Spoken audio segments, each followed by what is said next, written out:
From Target Field in Minneapolis, it's doubleheader day for the Houston Astros. They take on the Minnesota Twins in a twin bill. And the weather is fine for this one. It rained all night last night. The Astros and the Twins are meeting for the final 2 times this season, today and tonight, in a day-night doubleheader. The Astros 58-55, Twins 46-67. And welcome to Target Field. Bill Brown and Jeff Blum. Julia Morales joins us soon to lead you up to Game 1. The night game will be a 6:10 start, so we'll have a little time in between, or a lot of time in between, Blummer. Yeah, it could go either way. That's the most interesting thing about these day-night doubleheaders is you got a guy like Doug Fister, works fast, usually gets through that ball game pretty quick. If he does, then you have some serious downtime before that second game. And those idle hands sometimes have some issues in those clubhouses. Well, Fister will start Game 1 against the Twins. They go with right-hander Jose Barrios. But for the grinders, it's doubleheader day. It's possibly 18 innings. Who knows? Maybe even more for the Jose Altuves, the Carlos Correas, if they do in fact play both games. Yeah, and I think the issue is George Springer. Altuve got that day off the first game of this series, so he was out, got his rest. Last night, a little bit of a day off, but I think the real issue is going to be how does A.J. Hinch create a situation where George Springer can DH, give him a little bit of rest on those legs, because he's been playing a lot of baseball, very good baseball, and it's a rough time out there playing a lot of outfield in 18 innings. In modern-day doubleheaders, teams get to add a 26th man. That will only be the case for Game 2, the night game coming up tonight at 6:10.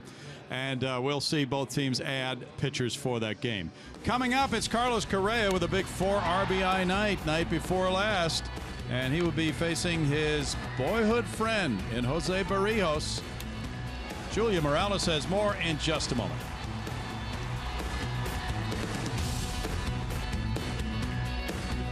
Sports is almost set to begin. It was a no game yesterday with all of the rain. Unfortunately for Carlos Correa, that base hit will not count. However, the foul ball will still be with him. He hit one off of his knee yesterday. However, he is okay to go for the twin build today. And the Astros could surely use their run producer. Our Toyota time to play looks at Correa and some of his numbers, including RBI. He has 74 this season and had 4 of them Tuesday night right here. He hit that 2-run bomb after Hector Santiago, his 3rd career off the lefty there, and then had a 2-run single later in the game. So a 4 RBI night, that's the 5th time he's done that in his very short career. 2nd time so far this season, and he ranks 9th in the American League in runs batted in with the 74 I mentioned earlier.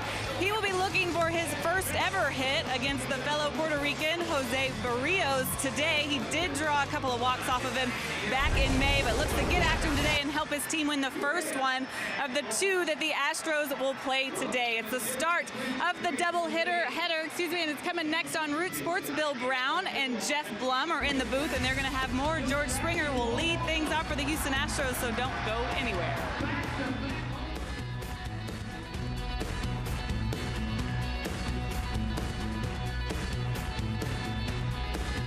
On Root Sports is presented by Jack in the Box, by Toyota, let's go places, by Jack in the Box. Taste the all-new Jack's Brewhouse Bacon Burger today at Jack in the Box for a limited time only at participating restaurants. And by Southwest Airlines. Transparency, low fares, nothing too high. Well, the sun is out. Now, there is rain in the forecast for the night end of this day-night doubleheader, but we'll worry about that later here at Target Field in Minneapolis, where after the rain out last night, it is split doubleheader day. It'll be the first doubleheader for the Houston Astros since May 28, 2012, when they played 2 at Colorado on Memorial Day. That was a scheduled doubleheader.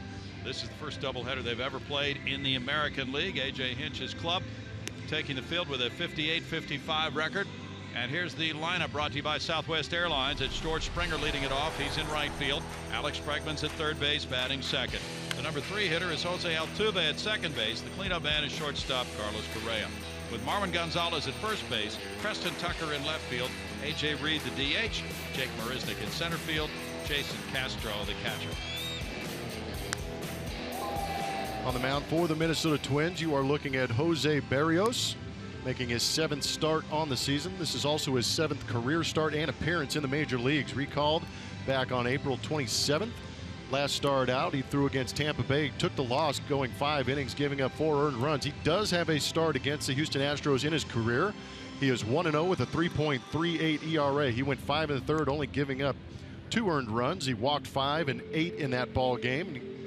George Springer has him in his book, hitting a home run off him. Also, Preston Tucker. It's an interesting story that he, like Carlos Correa, is 22 years old, and they grew up together in Puerto Rico. And of course, as Julia mentioned, they faced each other, with Carlos drawing a couple of walks, going 0 for 1 against him in Houston. And on that day, Berríos beat Dallas Keuchel 6-2, giving up 2 earned runs in 5 1/3 innings. So now, as he makes his second start against the Astros, facing George Springer. Springer has a 3-game hitting streak with a .254 average, 22 homers, and 62 runs batted in. That's in tight, ball 1. Correa is actually not 22 until September 2nd, so he's still 21. Berríos a little bit older. Springer looks at 1 in tight. And that one crowds him a bit. It's 2-0. Berríos just back from the minor leagues, and he's had 2 starts back with the Twins since being promoted. He's won 1 and lost 1. 77 degrees at game time. It is muggy right now. 2 balls and a strike. It certainly was the feel yesterday before that rain arrived. Then it cooled things off, and it rained for hours. Fastball ties up George, and it counts 2-2 on Springer, who has a .347 on base average. He had led off last night's game with a walk. Of course, everything that happened last night is washed out. The game only went 1 out into the 3rd inning. Not official. And there are some guys happy about that. 3-2. If you're a pitcher and you gave up runs, you're happy about it. Yeah, Dallas Keuchel was in there doing the rain dance during that rain delay last night. Got his way. Springer puts one out of play, and the Astros as a team were happy about it because they trailed 5-0 with 1 out in the 3rd inning when the skies unloaded.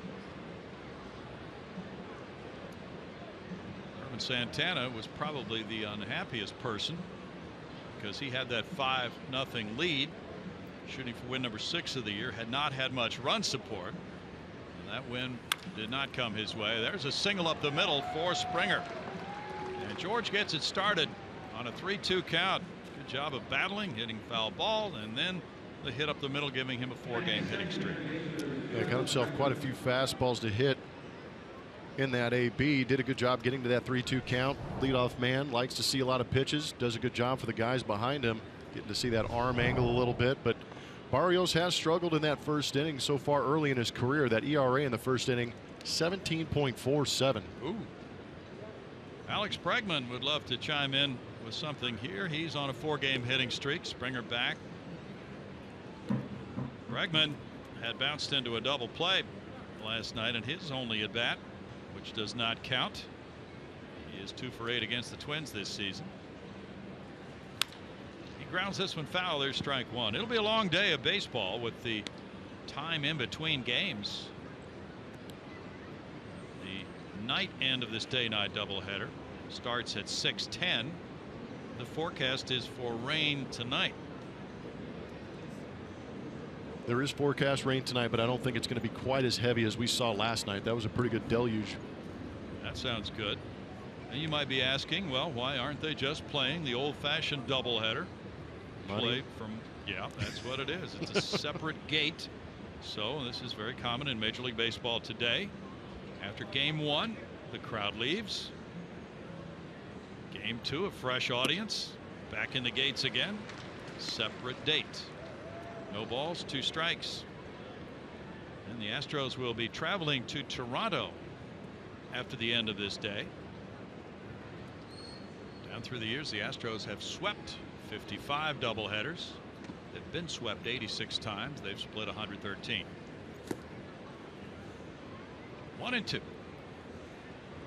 They're 3-2 against the Twins this season, and they've split the 2 games in this series.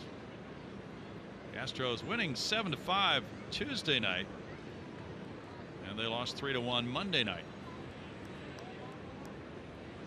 So Altuve's on deck. That strike 3 call for Berríos.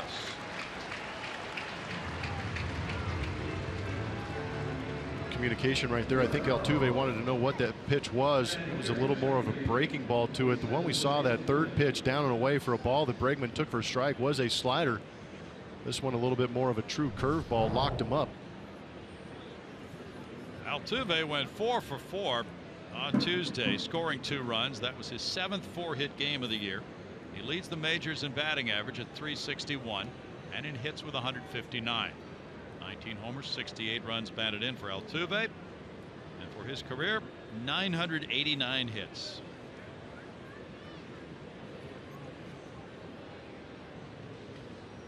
A look over at first base by Berrios. Kenny Vargas, the first baseman, holding the runner Springer on. Altuve has raked against the Twins. He's 8 for 17 against them. 1 homer, 4 runs batted in this season. He moves back, and there's strike 1. Jose, in addition to leading the majors in batting average and hits, now leads an on-base average at .427. It's the same pitch that punched out Alex Bregman on that inside corner with the slider. Yeah, you mentioned they had a little exchange after that when Bregman came over toward the on-deck circle. And that can be helpful first time through. The Astros did get that look at Berrios, but that was back in May. Reminds me of hitting when I was playing with Houston. It was usually it's a drive to center field. Rosario backing, still backing. Altuve unloads one, and that kicks off the wall, comes back in. Here's Springer to the plate, relay throw, not in time. Altuve to third, the throw goes into left field, and he'll score to make it 2-0. The left fielder, Robbie Grossman, was all the way over backing up third base, and when that throw sailed over the head of Polanco, it meant another run would score. So 2-0 Houston. Altuve rips one off the center field wall, and he winds up scoring on it. That was a Little League home run. Not in the sense that you run till they tag you, but the defense for the Minnesota Twins fell completely apart. But this ball smoked. I think Altuve was taking that curveball early to get the fastball, got what he wanted, drove it. And again, I think teams are underestimating the power of Jose Altuve to that center field, opposite field area. That was a great job by George Springer with 1 out. Go as far as you can in case they catch it. You know you can get back or get yourself in a position where you can force the play at home, and he did. Now Correa puts it in the air. Escobar, the shortstop, moving over behind second. That's out number 2. Carlos on a 5-game hitting streak, going down on the first pitch.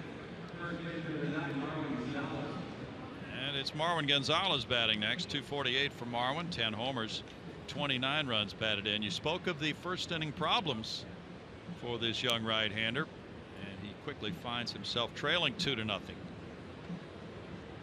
He gave up a bullet right there, but his defense didn't help him out at all either, with Centeno launching that ball to the left field wall. It was ruled, by the way, a double for Altuve. We're just checking on that. That's his 30th double of the year. He takes third on the throw to the plate. He scores on the error by the catcher Centeno. Around to Bud. Marwin takes it. It's a strike. 1 ball, 1 strike. Gonzalez 1 for 14 against the Twins with an RBI. Nice start for Altuve, ripping that deep drive for his 160th hit. Now at .990 for his career. Butted. Berrios sliding backhanded flip. That is a well done play by Berrios. And the Astros pick up 2 runs on 2 hits with an error.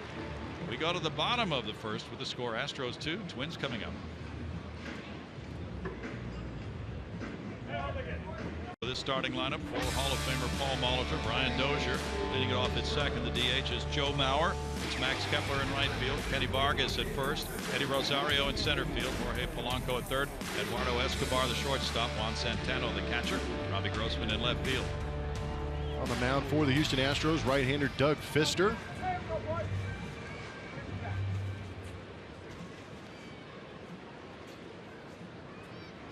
Goes to work on Brian Dozier and delivers strike 1. Dozier hit a leadoff homer in the first inning last night. Also had an RBI single, so he had to be among the unhappiest at the rainout. There's some numbers on Doug Fister making that 23rd start. Left-handers hitting 285. You're going to see a lot of left-handers in this lineup for Paul Molitor today because of that reason. Also, 12 of the 16 home runs that Fister's given up have been to left-handed hitters. 1-2. Fister has done well here at Target Field, 3-2 with a 2.67 ERA in 5 starts. Infield has shifted around for the pull hitting Dozier. Picks on a high breaking ball and hammers it to left field, and that will go foul. Nice grab, buddy. Somebody got in the jar early. Looks like he's done it before, Blummer. He's been around as long as that T-shirt. Should have pretty good hands. He's a veteran, a salty veteran. Dozier trying to have a repeat performance of last night. Turbo hooks that one, but great play. It's a Brewer fan too. 2 balls, 2 strikes to Dozier. He leads the major leagues since June 19th in home runs with 16. That guy was well positioned. Like you said, salty veteran. Got his scouting report. Yep. Checking his alignment there on his phone. Maybe he got the shift sent to him from the analytics department for the Houston Astros and where to play. Well, he's not repositioning after that early catch. 3 balls, 2 strikes. Dozier is 1 for 9 in this series. Fouls it back. He homered Tuesday night in game 2. That was in the 5th inning.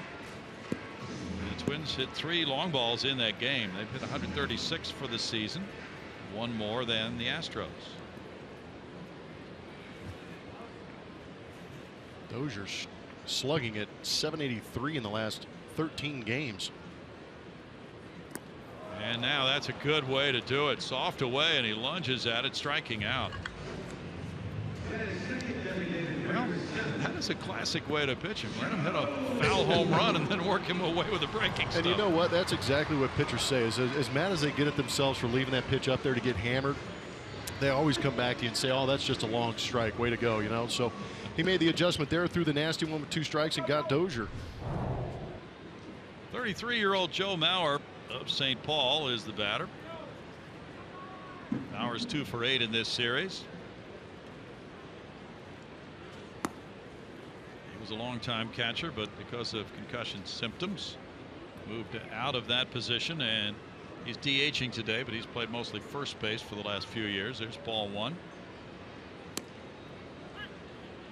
And for a strike, 1 ball, 1 strike to Mauer. Mauer has hit .444 his last 13 games, going 20 for 45.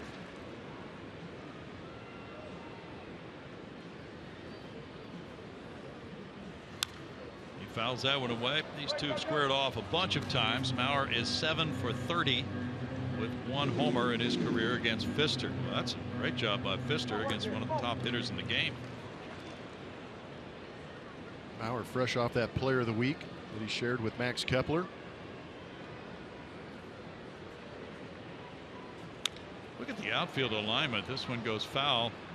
Jake Marisnik is shaded extremely close to left center field on Mauer, and look, George Springer is way over in right center.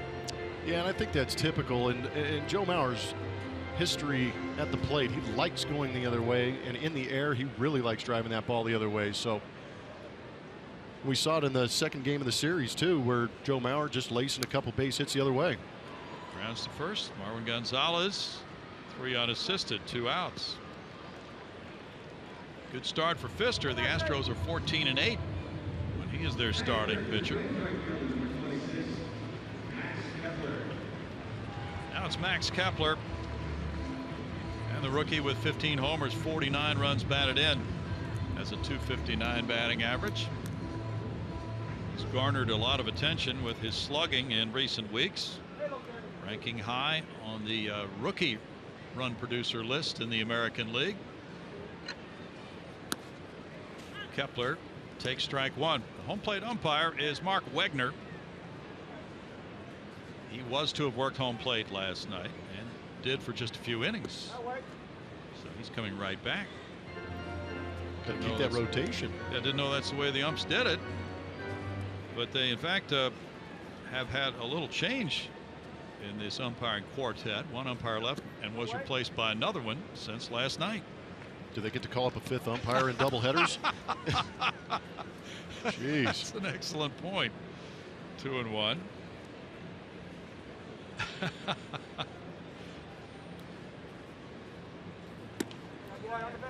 It's 3 balls and a strike.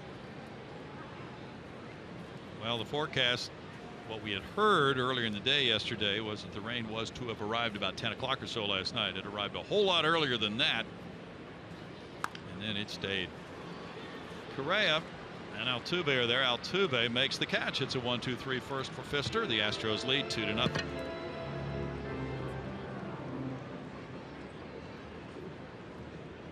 Fielder enjoying a 2-0 lead over the Twins. They're in the top of the second, and it's time for our Geico quote of the day.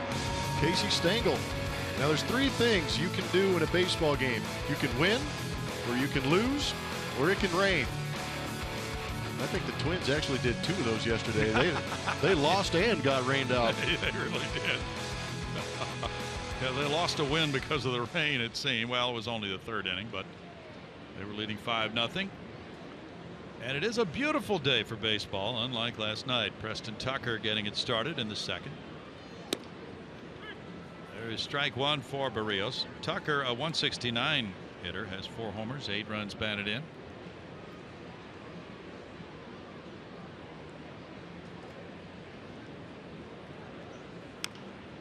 That's flared foul. No balls, 2 strikes. Yeah, the Twins had Irvin Santana on the mound. He had a little bit of a problem in the 1st inning, but then he was in a nice groove. He had retired 5 in a row.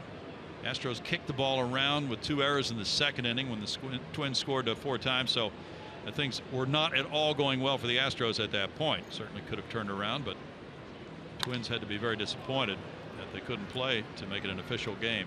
Kepler makes the catch on that one, and it's out number 1 on Tucker.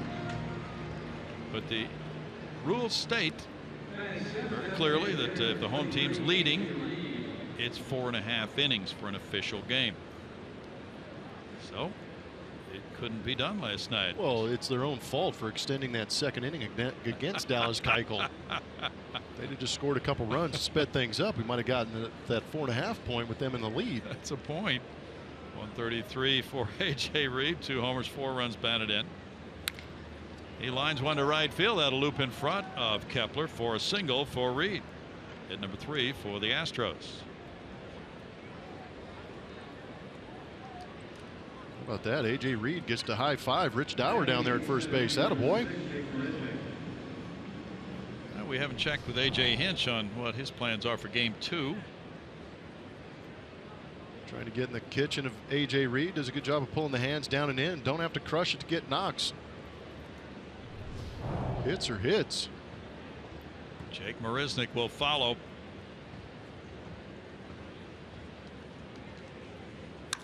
He smokes one on a line to center field. Rosario with the catch. Well hit by Marisnick. 2 down.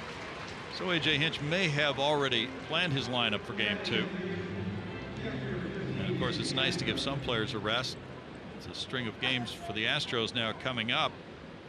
They do have Monday off, but they're home for only 2 games and have another road trip. So it's kind of a grueling stretch against some top flight teams coming up, starting with Toronto tomorrow night. But nonetheless, maybe if Reed gets hot, maybe the plans change if he was not the planned DH for game 2. We'll see. Jason Castro, the batter. He smokes a line drive to right field. Reed to second base. Kepler comes up with it, and Castro picks up his 2nd hit in 3 at bats against Berríos. Like the aggressiveness early on in the count for Houston Astros. Reed and Castro hitting the first pitch. Marisnick hit the first pitch. So 3 batters in a row. A couple of seeds too, because Jake Marisnick laced that ball to center field just right at Rosario. That one ripped into right. The best part about that is the bottom part of the order getting a couple knocks. You turn this lineup over, get some thunder coming to the plate. Leadoff man with 62 runs batted in is batting. Springer singled and scored in the 1st. Big cut there, and he fouls at strike 1. Now Springer is one of those leadoff guys who can really attack with men on base and have a very nice RBI count. That's what he's done this year. And the Astros have not put a whole lot of traffic on base for his at bats. He smokes a line drive to left field. Grossman back. It's over his head. It one hops the wall. Reed comes in to score. Castro's being waved home by Gary Pettis. He's going to be safe at the plate, and it's a 2-run double by Springer. George with 64 runs batted in now. That's his 20th double. And the Balls have some thunder on him here off the Astros bats in the second inning. Great swing from George Springer. I'm not sure why Berrios went back to that slider, because George took a phenomenal swing at the first one he saw, just fouled it off. Gets another one right here, rips it over the head of Robbie Grossman. This will be a good look at it. Cement mixer down and in, turns on it. But what's great about that is that 2 outs, the runner at first base, Jason Castro, actually had a little bit of an extra jump, being able to go on the swing, allowing him to score. 4-0, and it's Alex Bregman taking ball 1. He struck out looking in the first inning. Well, Springer now has 3 hits and 4 at bats with a homer and 3 runs batted in against this young right-hander. Bregman takes it 2-0 to Alex with Altuve on deck.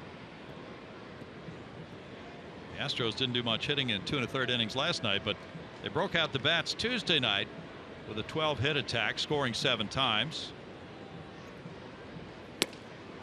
Bregman looks at it. That's a strike. Let's take a look at our Lexus defensive ranking system. There's Robbie Grossman out there. I think that Gary Pettis is going to test all these guys. Max Kepler still learning how to play right field, a very good athlete. Rosario moving all over the field, tests that arm, even though he let one go the other day and had an assist. Grossman back into left center field near the 377 sign. That is bouncing out of play for an RBI double for Bregman. 5-game hitting streak for Alex Bregman. 5-0 Astros. That's his 4th double, and RBI number 3 as a major leaguer for Bregman. Tell you what, Robbie Grossman's getting picked on right now. I thought he might have had a shot to grab this one, because it seemed like that ball off the bat of Alex Bregman hung up in the air for a while. But I think the sun might be a little bit of an issue out there in left field too. I tell you what, in this inning, Berrios is missing some spots, hanging some sliders. This one a hanging fastball up. Bregman did a good job of actually getting the barrel on top of this to be able to drive it into that gap and make it a tough play for those outfielders. 6 hits already for Houston. Bill Allen, the pitching coach, out for the Twins. And the young right-hander goes back to work. Altuve, who had the RBI double to center field, comes around for the 2nd time. Altuve's a .387 career hitter against the Twins.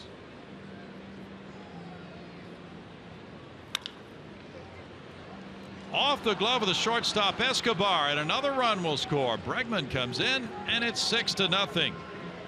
Altuve hit the ball pretty well. Escobar trying to backhand it, did not make the pickup. The Astros lead 6-0. I don't think he would have had a play on Altuve anyways. That play was just primarily to try and keep that runner from scoring, but as soon as it clanked off the glove, Bregman is allowed to score easily. But another well hit pitch off the bat of Altuve. This kid has an uncanny knack to be able to get the barrel on the baseball consistently.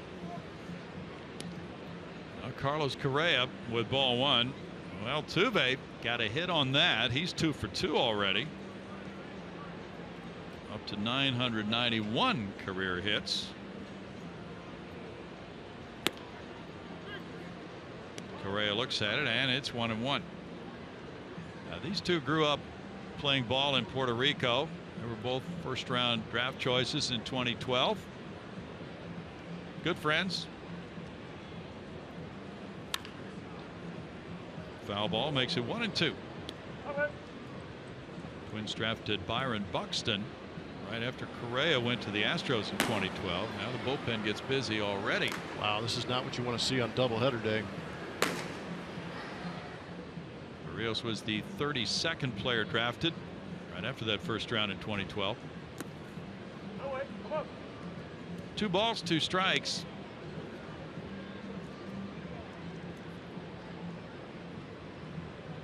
Barrios pitched a no-hitter against a team of Puerto Rican All-Stars with Correa on it at one point as he was growing up. Little dribbler out in front of the plate. Centeno throws him out. And the Astros added their lead with a 4-run second inning on 5 hits. They lead it now 6-0. Run and shoes on and join us for badges and bases. 5K and 10K run at Minute Maid Park Saturday, September 17th. Kids 12 and under can enter the Kids Fun Run, and all participants will receive a commemorative T-shirt. For more information, visit astros.com/run. Ronnie? Thanks, Julia. Sounds like a great time on the 17th. Kenny Vargas leads it off. They strike one of the big strapping first baseman, 278, 4 homers, 10 runs batted in. He's a switch hitter.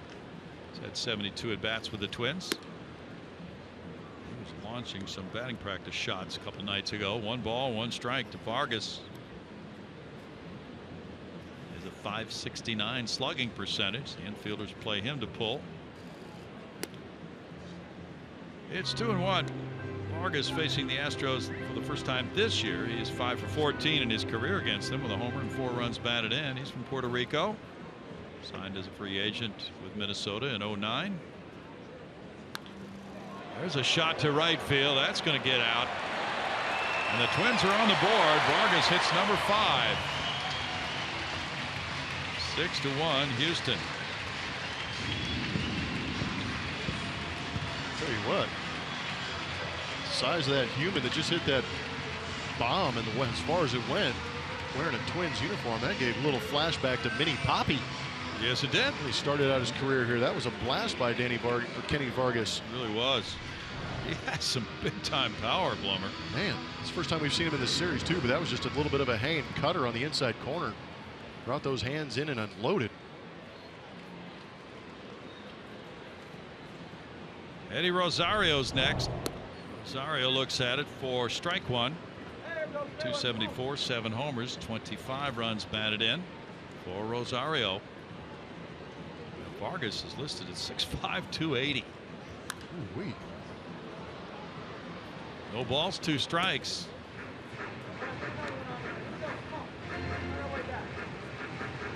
Well, Pfister does throw strikes. The hitters know that. He's walked only 45 in 136 innings. So they can figure that he's going to be around the plate, especially with a big lead early. That's a strikeout looking for Rosario. Number 2 for Doug. Good curveball as we look at on our strike zone, brought to you by MD Anderson. Just a backdoor breaking ball. Rosario's just got to tip his cap. Good bounce back AB for Doug Pfister after that home run. That's right. But to what you're talking about, a true professional, he knows that he's got himself a relatively good lead. He's going to attack the strike zone. He's not going to give in and just start pumping fastballs right down the middle, but I guarantee you he's going to be a little more aggressive with his game plan on those edges. Polanco takes ball 1. He gets it in the air to right center. George Springer going over for this one. George handles out number 2. Escobar will follow. Well, many of the successful pitchers of all time, Robin Roberts of the world, have given up a lot of home runs but still won. This is one of those games when it is a luxury for Doug Pfister right now. Yeah, giving up the solo home run is okay. You start giving up those multi-RBI home runs, that's when teams get back in it quick. Eduardo Escobar looks at a strike. 257, 5 homers, 29 runs batted in. And that's another strike. Pfister works quickly. He would be great for the night end of the doubleheader. Getting greedy, Brownie. Yeah, that's right. 1 and 2. Who was it? I was talking to somebody. It might have been AJ Hinch. Said, hey, if Pfister goes out there and throws a complete game 90-pitch inning, or it was actually Brent Strom, I think, last night on the bus on the way back to the hotel, said, hey, Pfister starting that first game. If he goes a complete game and throws 90 pitches, I'm throwing him back out there for the second one. Who does he think he is, Wilbur Wood? Escobar takes it. It's 2 balls, no strikes. Escobar 1 for 10 against the Astros this season with an RBI, and this is his first playing time in this series. That's strike 3. So after the solo homer by Vargas, Pfister comes back and quickly retires the next 3 after 2 innings, leading it 6-1 Astros. Poll. We're asking you, what day is Altuve going to get his 1,000th career hit? He already has 2 today. He's 9 away. They've got 1 more game after this here in Minnesota. Will it be Saturday in Toronto, Sunday, or will it be at home against the Cardinals either Tuesday or Wednesday? There's an off day on Monday. All right, let's see what everyone has to say, guys. Oh, yeah, we've got to do some orchestrating on this. Marwin Gonzalez with ball 1. He bunted and was thrown out in the first inning. Yeah, that's going to be tricky to get him to 1,000 in that 2-game homestand, Blummer. Well, Altuve's got 2 hits in the first 2 innings, so why didn't we say today? That's true. It's doubleheader day. The rate this guy gets hits, it's unbelievable. Well, we're kidding on the bus. Okay, is he good for 10 hits today? You give him enough opportunities, he just might. Don't discount it. From what we're watching, there's a sharply hit ball into right field past the diving Dozier, and Gonzalez is aboard. The Astros get hit number 8 already. By the way, we weren't sure at the time, but checked. Altuve with that 2nd inning single off the glove of the shortstop Escobar did get the RBI, so that gives him 70 runs batted in now. Jeez. And, he just continues to amaze in the stat department.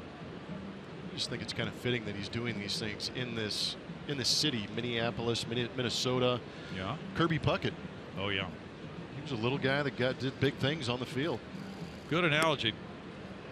Preston Tucker takes ball 1. We had a quote from Kirby the other night, and similar in the style that they're 200 hit guys. They can hit about any pitch anywhere. Kirby, one of the greats. Then he added that leg kick and started to drive the ball more, and Altuve has driven the ball more this year. Just constantly making adjustments to get better.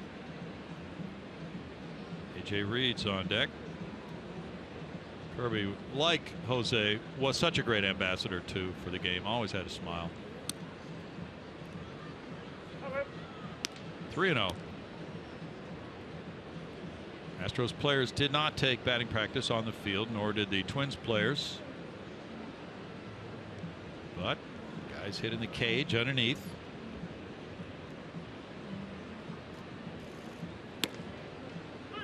And for a strike, 3-1. We are not used to doubleheader days, are we? No. Do you like them? I'm gonna have to break it. Well, no. All right, that's honest. I'm gonna have to break out the thesaurus. I don't know if I have enough words for 2 games.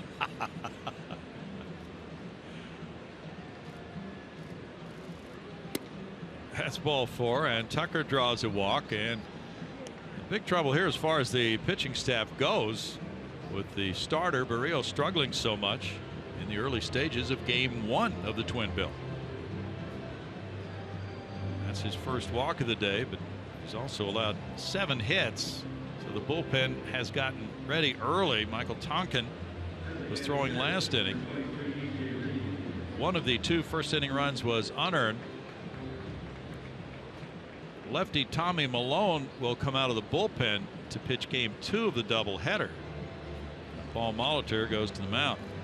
Wow, this is going to be a long day for Paul Molitor and trying to figure out what to do with that bullpen here in that doubleheader. Going to the bullpen right now after 43 pitches from Barrios. And the Astros lead it 6-1. Back in a moment. This one, Astros leading the Twins. Come get a behind-the-scenes look at Minute Maid Park. Learn all about the ballpark by visiting areas like the historic Union Station, luxury suites, the Diamond Club, and more. For more information, visit astros.com/tours or call 713-259-8996 to schedule your tour today. Ronnie? Hey, it's nice to have you up here with us in the booth, Julia. You're usually down in the field. You're roaming all around. It's going to be a long day. Conserve your energy. It is. My little umbrella was great and all, but it's just a million degrees on the field. Now, did you see the umbrella giveaway last night that the Twins fans got? They did.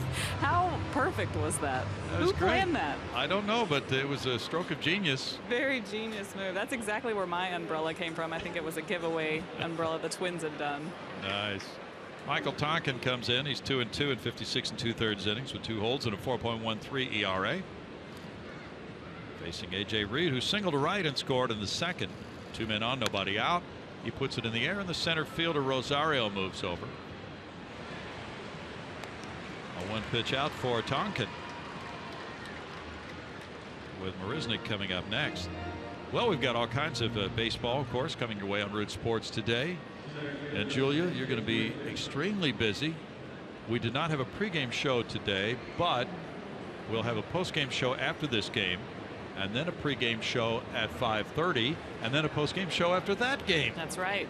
We have lots to talk about, so we'll have plenty of time to talk, won't we? We will have plenty of time. We'll be able to talk to the players after this one, you know, post game, and then they'll get ready to go for the next game. So a little bit different schedule with the doubleheader like this, but we will get a chance to catch up with some of the players after game 1 and A.J. Hinch to hear his plans for game 2. That's good. Marisnick pops it up on the left side of the infield. It's Escobar. So 2 pitches, 2 outs for Tonkin. The Astros had ambushed Berrios in the second inning, as you mentioned, Jeff, going for those first pitches. Now it goes the Twins' way here on these 2 outs. It happens a little bit sometimes, but again, the aggressiveness, as long as they're getting good pitches to hit. Castro singled to right in the second inning, and he came around to score on the 2-run double by George Springer. 8 hits for the Astros, and there's ball 1. Tonkin is 6'7", 26 years old, from Glendale, California. He pitched Tuesday night, an inning and 2/3, allowing 3 hits and a run. He gave up an RBI single to Jose Altuve, who hasn't this year. It's a very good point. 1-1. Julia, between games, maybe we can, well, instead of playing dominoes or something, we could do some research and see how many different pitchers have given up hits to Altuve this year. That might be my goodness. Do we have enough time for that? Yeah, that'd be some serious work. Take a couple hours.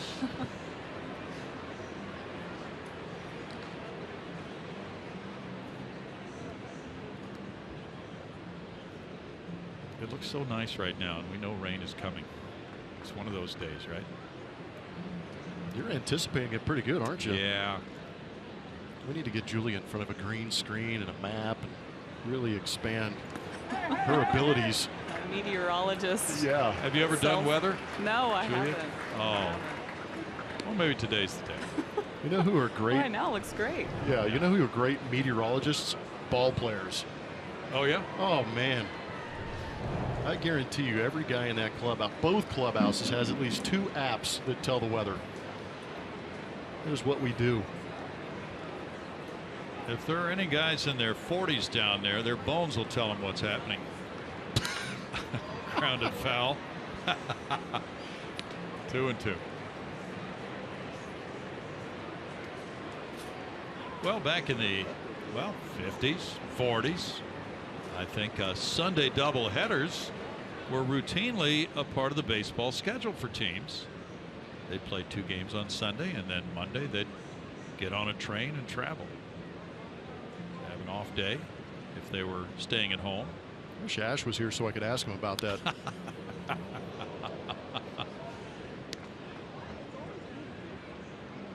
It's certainly a different day, though. Different style of preparation, the whole thing.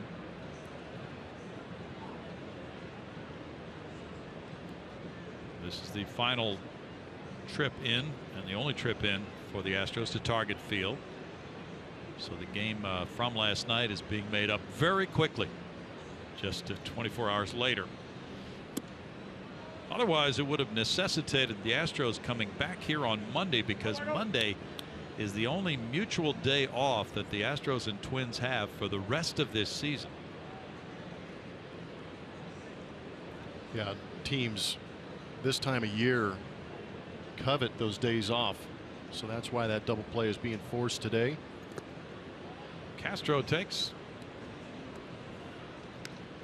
Full count to Jason. He's drawn 38 walks this year. Springer's on deck with 2 outs in the inning. Gotta get Altuve to the dish. Get that 3rd hit in 3 innings. If only we knew what the record is. Runners go and it's ball 4 and the bases are loaded. Castro drawing the 2nd walk of the inning to bring up Springer. What the record would be for hits in a doubleheader, we don't know, do we? I don't know. We got to start digging on that too, Julia. She's got it. You know that. Are you doing anything over there? Put me to work immediately up here. I mean, we knew about this doubleheader last night. We could have done something, I guess, beforehand. We could have, yeah. George Springer looks at ball 1. He has 2 hits, 2 runs batted in, 2 runs scored for Springer. So now George has scored 79 runs this season.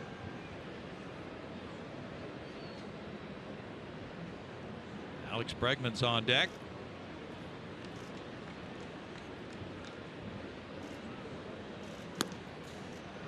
It's 2 balls, no strikes for Michael Tonkin. Kevin Chapman will be arriving to be added to the Astros roster for the night game of this doubleheader. Rosters will be expanded to 26 men for that one game on doubleheader day. Out to center field for Rosario, still running back into right center for the grab.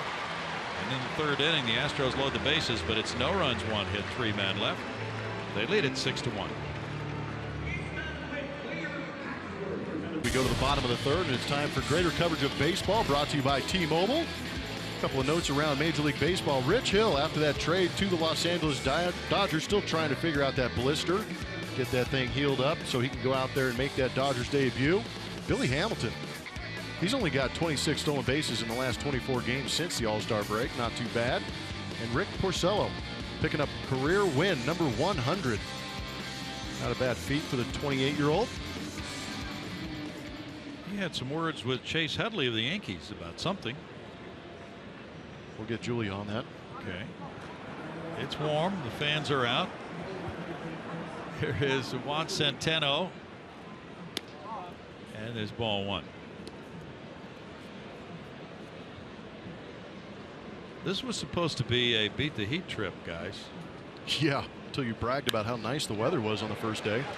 Line drive to left field. That's in for a single for Centeno. Hit number 2 for the Twins. Yeah, I think we put some of that heat and humidity on the airplane and brought it with us here to Minnesota. Very uncharacteristic. Good piece of hitting by Centeno. We've been told that he hits the ball hard in the direction of the 3rd baseman. He lined one right over Bregman. He's aboard for Robbie Grossman now. Robbie has hit a home run in this series against his former club. He takes in their strike 1 to Robbie. 266, 7 homers, 25 runs batted in for Grossman. He's walked 44 times. Fouls that one back, and it's 0-2 to Robbie.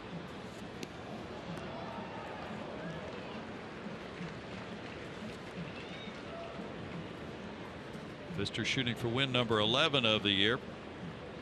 Leads the Astros staff in victories.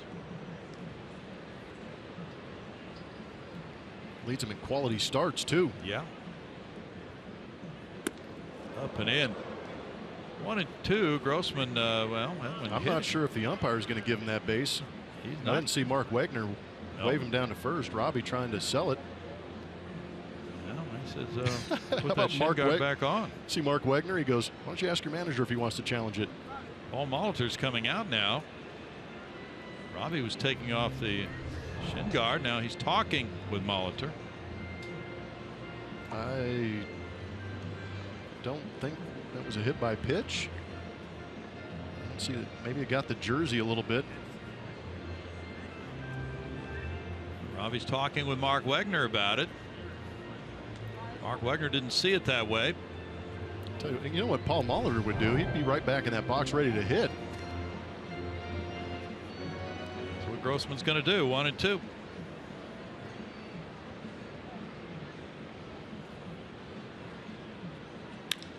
And he gets a single through the left side. Bregman was shifted over toward shortstop, and now it's 2 hits to open the inning as Grossman adds a single after Centeno's hit. It's got to be tough for Doug Fister because the shift is on against Robbie Grossman, but there's so much tail on that fastball from Doug Fister that sometimes all a left-handed hitter has to do is just reach out there, get the barrel on it, and redirect it to where nobody's standing. And now Brian Dozier comes up with a couple of men on and nobody out. He struck out on a 3-2 count in the first inning. Joe Mauer's on deck. Twins are stirring up some trouble here. Tap slowly toward first. Marwin Gonzalez will take it, and it's out number 1. Centeno to third, Grossman to second.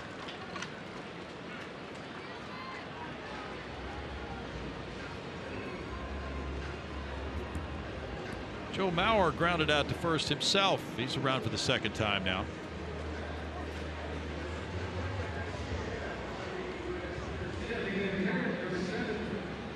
Jose Barrios hit 2 innings, allowed 8 hits, 6 runs, 5 of them earned. He had 1 walk, 1 strikeout through 43 pitches, 29 for strikes. Bregman plays it even with the bag at third, well off the line for Mauer, who takes the curveball 1.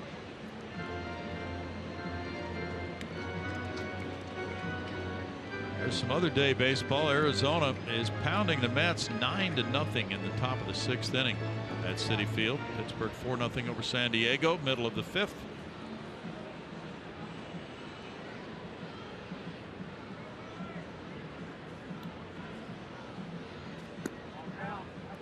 It's 2-0 to Mauer. Mauer very selective. He's among the top 10 in walks. He's drawn 64. He has struck out only 72 times.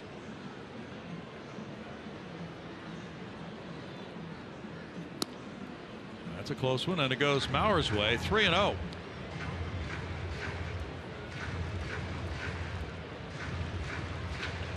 Mauer's career average against the Astros is only .233 for 90 at bats.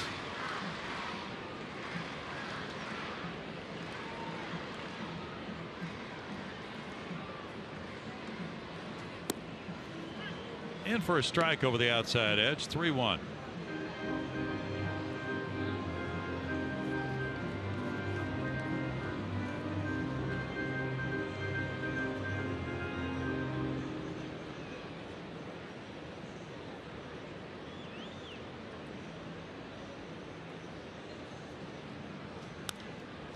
Softly hit fly ball, and here comes the left fielder Tucker for it. Tucker with the catch at shallow left field. 2 outs. That's a big out for Fister. Yeah, that is a very big out. Joe Mauer, an accomplished professional hitter, got himself a breaking ball there in a 3-1 count. Maybe chased a little bit, knowing he wanted to drive in that run. Got off the end of the bat, not deep enough to score the runner from third. Kepler, who popped to second earlier, leads American League rookies in homers with 15. Runs batted in with 49. Tyler Naquin is the rookie batting average leader right now. The Cleveland outfielder is hitting .311.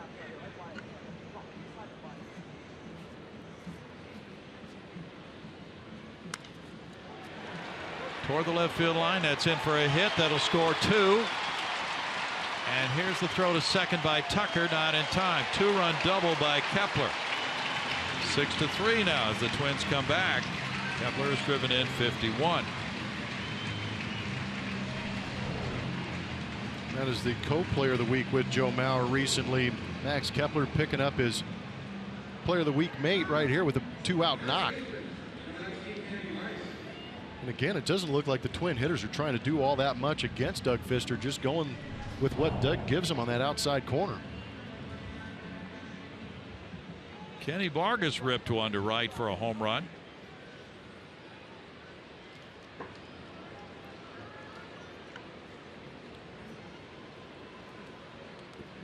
Down and in, ball 1.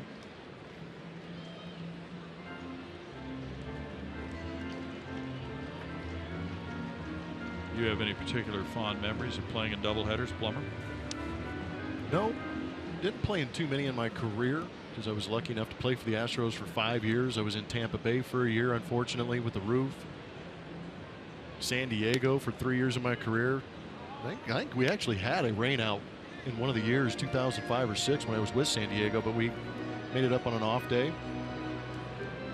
No, you know what? I was talking to our producer about a doubleheader that I had to play in 1999. It was a day-night doubleheader in Colorado, and the reason we had to play it was because earlier in the season, the team was in in Colorado when Columbine happened. Oh, yeah. So that was a terrible event that led to one of those day-night doubleheaders that we had later in the year, and it was crazy because it was a 3-day trip to Colorado, so we basically played 5 games in 3 days during that. We had a regular doubleheader and then a day-night doubleheader the next day.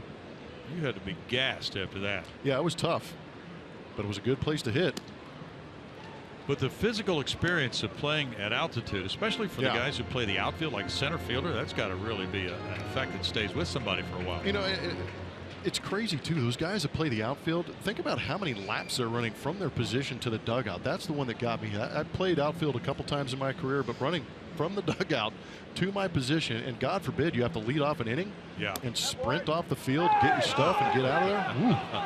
Struck him out. A big one for Pfister ending the third. The Twins make it closer with 2 runs on 3 hits and leave a man. And we go to the 4th inning. The Astros are up 6-3. Astros after 3 over the Twins. Inside the Box score brought to you by Jack in the Box, showing you something about Astros road games. Jose Altuve now has been on base in 40 consecutive road games.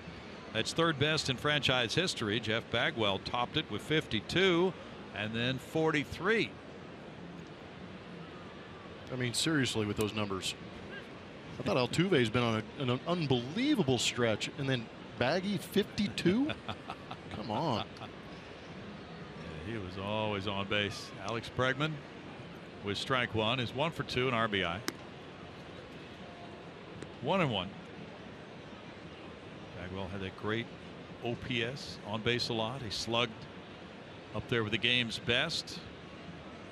And out of respect for his slugging, he drew a lot of bases on balls. Foul back, 1-2. Certainly a different type hitter than Altuve. But Altuve's getting more like Bagwell, isn't he? Yeah, I mean, he's going to have to start driving the ball out of the ballpark a little bit more, but Bagwell, yeah. Similarities, aggressive in the zone, but good discipline, able to take those walks. Bregman works the count to 2-2 in this 6-3 game.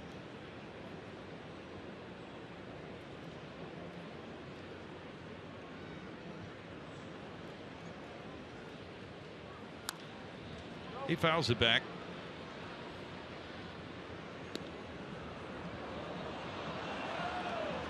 The Astros had a day-night doubleheader in Pittsburgh years ago when Billy Wagner was the closer. And Wags unfortunately gave up a game-winning grand slam to Brian Giles. Oh, man, you have to remind me of these things, Brownie. I believe I was in that game. Okay. That was not good. How did Brian Giles continue to do that against Billy Wagner is what I want to know. We never figured it out, and Wags never figured it out because he threw every pitch he had to Brian Giles, and Giles was right on everything. It was amazing. But Giles was a good hitter. There's one to left field. Bregman toward the corner. That one will bounce and go foul. He's just hit it barely foul. Well, it looked like that would be a fair ball coming off the bat. Yeah, there's not much room down that left field line there. Couldn't have missed by much. Sure, we'll get a look at it right here. A couple feet. Yeah, more than I thought. That one's out of our view once it gets in that corner, but had a little tail on it apparently. Pfister and Hinch talking things over as Bregman tries to get a scoring inning started. And instead it's a strikeout for Tonkin. So Billy Wagner, of course, one of the great guys. He's a stand-up guy with the media. And we had all this time after the day game. And Julia was talking about it. She will go down to the Astros clubhouse after this game, talk to AJ, talk to the players. For some reason, the Astros clubhouse was closed after that game. The media very unhappy they couldn't get in, but Billy Wagner was quite willing to talk. He was not shy of a microphone. No. He was not shy of giving an opinion. Nope. Love that guy. Yeah. One of the all-time faves. Altuve's 2 for 2, 2 runs batted in.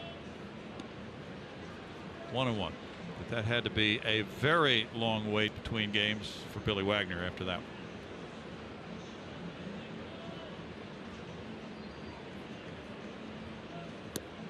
Altuve looks at that one, and it's 1-2 to Jose.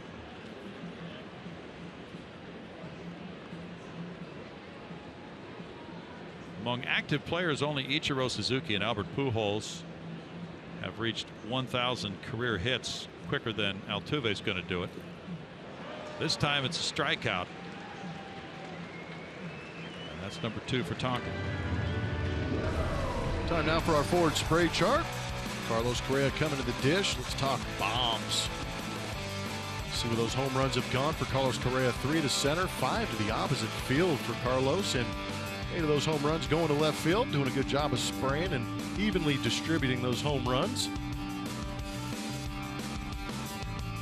That is a beautiful thing. He's 0 for 2 in this one. There's strike 1 to Carlos. Carlos is 9th in the American League in runs batted in with 74.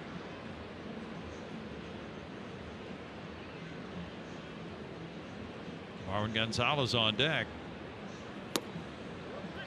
Tonkin deals, and it's 0-2 very quickly.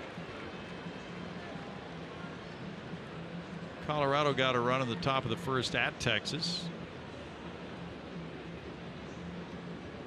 The Astros are 9 games out there in 3rd place in the AL West. That's punched into right center field. In for a hit. Kepler over to play it on one bounce. Correa on, and he has a 6-game hitting streak now. What, here in recent days, Carlos Correa is showing a pretty good ability just to get the barrel on it and flick it out in the outfield for a knock. Saw it the other day when he hit a double off the right field wall. Really didn't get that lower half into it. Used a lot of the upper body just like he did right there, but that was just a flick of the wrist for a knock. Sure was. Marwin Gonzalez is 1 for 2. Preston Tucker on deck. That was hit number 9 for Houston. Strike 1 for Tonkin.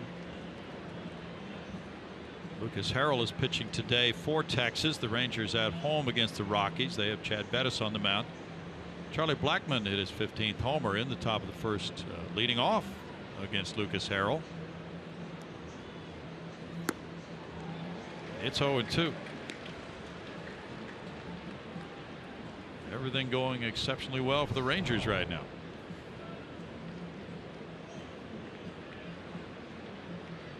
Shaking that right hand. Someone he's been having issues with. Kept him out of the lineup a little bit.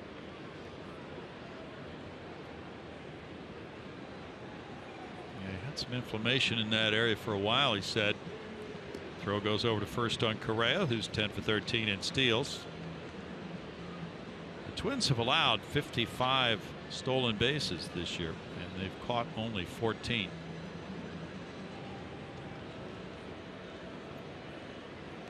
That one bounces away from the catcher Centeno, and Correa easily advances on the wild pitch.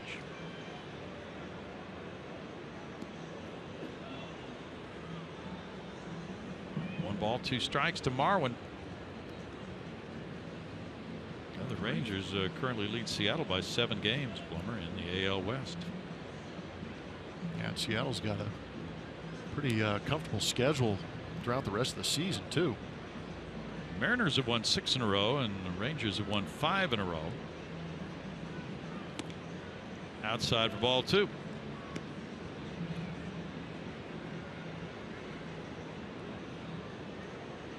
Twins are in the midst of a homestand. They will welcome Kansas City next.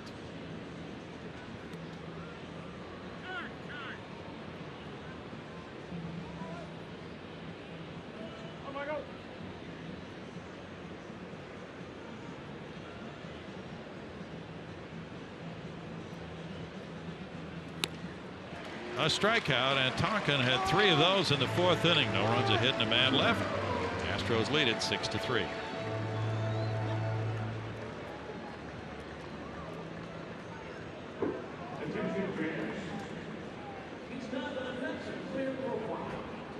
create memories, have fun, and enjoy a premium experience with an Astros luxury suite at Minute Maid Park. Whether you're treating employees, hosting clients, or celebrating a special occasion, we'll create an experience your group is sure to remember. Visit astros.com/suites or call 1-877-9-ASTROS to reserve your luxury suite today.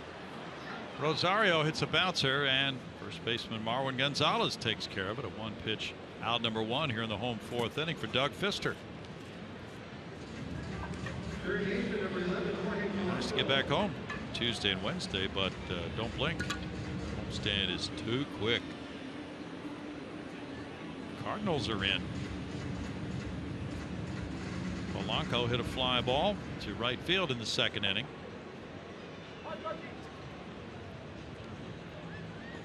It is a night game, day game on the homestand with St. Louis. We're going to check on that, though. That's ball one. Blummer gets to come back and do those two games. Yeah, 7:10 Tuesday night, 1:10 Wednesday afternoon. Then you guys take off for Baltimore and Pittsburgh. Did you just say a day game getaway day? That's it. Huh. You love those. Baseball gods are shining on us. Yes, sir. 1-1. You will be eating crab cakes in Baltimore that night. Oh, on the harbor. There's a real good chance of that, Brownie. Line into left center field. Polanco is on with hit number 5 for Minnesota.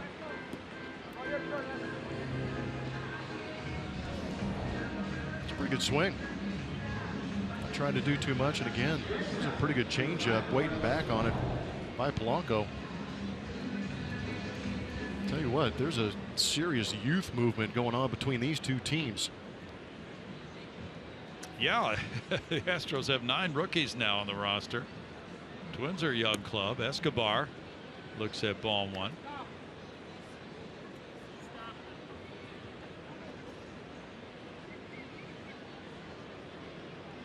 Infield shifts around, playing him to pull. He struck out looking first time up. And that one goes into left center field. Well, that's that hitting approach you talked about. And it's working for the Twins, taking those pitches away to the opposite field. Works for Escobar. Yeah, and I tell you what, it's a pretty good approach by these Minnesota Twins.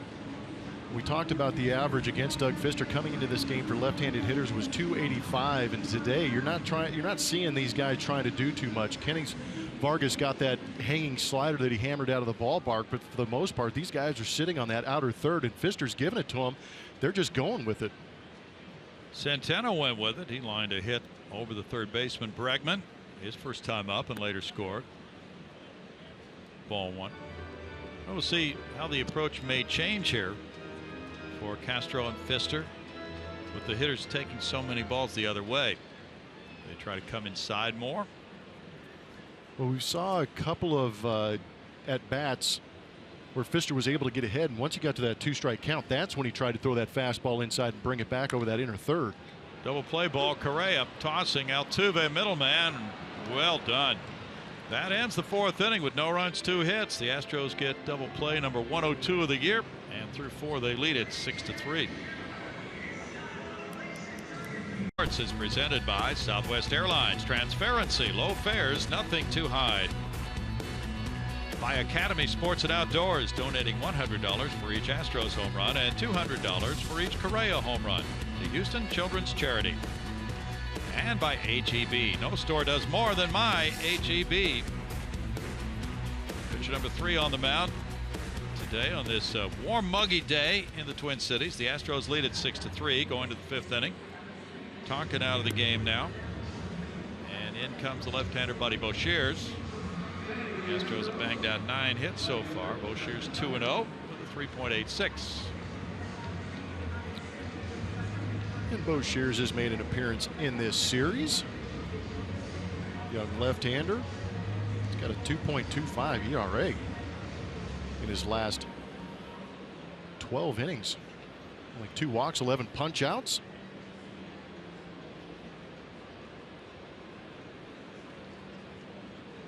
It'll be lefty on lefty as he begins, and then another lefty hitter on deck in A.J. Reed, with Tucker leading it off. Preston 0 for 1 with a walk. Bounces that one by the mound. Here's the second baseman Dozier hurrying and just got him.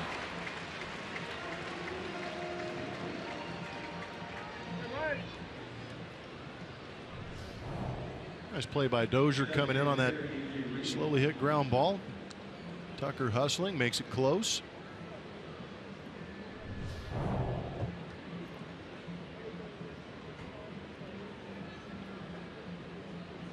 A.J. Reed singled and scored in the second inning. He flied to center in the third.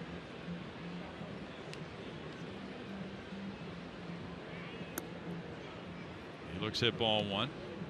Michael Tonkin in 2 innings allowed 1 hit, no runs, had 1 walk, 3 strikeouts, through 33 pitches, 21 for strikes.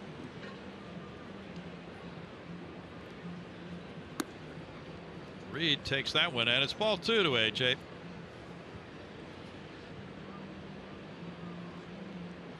A.J. said he did some DHing at college, University of Kentucky.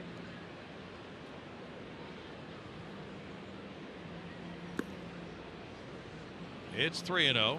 As you probably know already, he was the Friday night pitcher for the Kentucky Wildcats. Has an excellent arm, but also swung the bat exceptionally well, to the tune of a second-round draft choice. He looks at a 4-pitch walk. That's number 3 for Twins pitching in this game. And Marisnick will follow. Marisnick hit a triple off Boshears Tuesday night here. Jake is 0 for 2 in this one. He's seen 3 pitches so far. Smoked a line drive to center field in the second. Actually, he's seen 2 pitches. He hit the first pitch both times.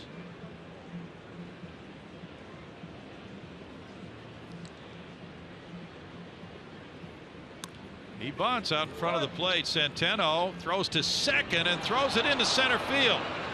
Reed will hold at second base.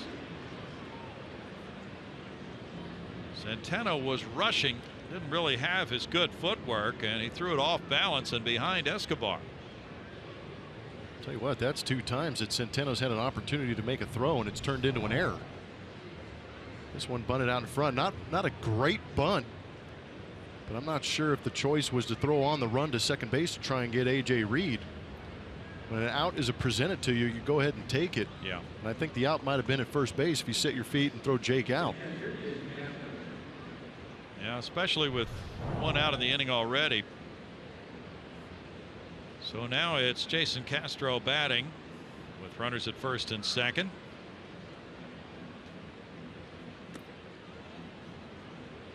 Still waiting a ruling on that last play. There's ball 1.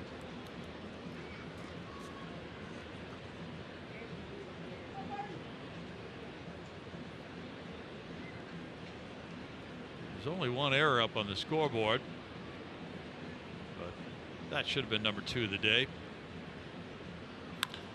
Out into right center field for Castro. Reed will be stopped at third base by Gary Pettis. The throw is cut off. And Castro has been on all 3 times today. 2 singles and a walk now for Jason.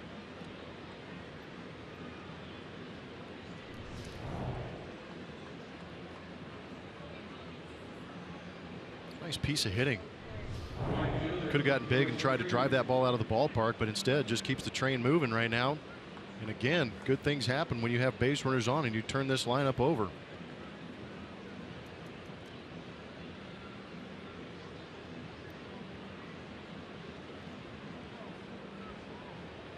George Springer has quite a day going with 2 hits and 3 at bats, a single and a double. He's driven in 2 and he scored 2. That's ball 1 to George.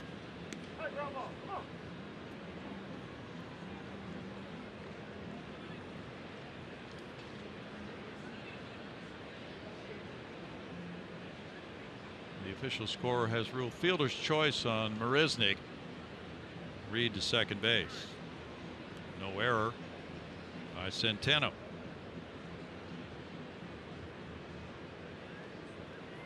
Bregman's on deck. Boshears is from Huntsville, Alabama. Went to Calhoun Community College. Outside, and it's 2-0. This Minnesota bullpen has a 4.23 ERA. That's 13th in the American League.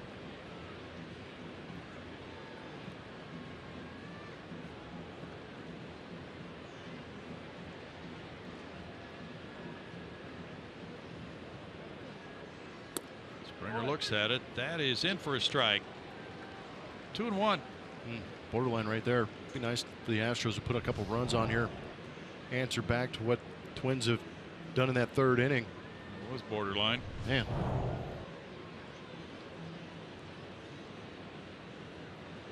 Yeah, they really have a chance to give Fister some working room here if Springer comes through.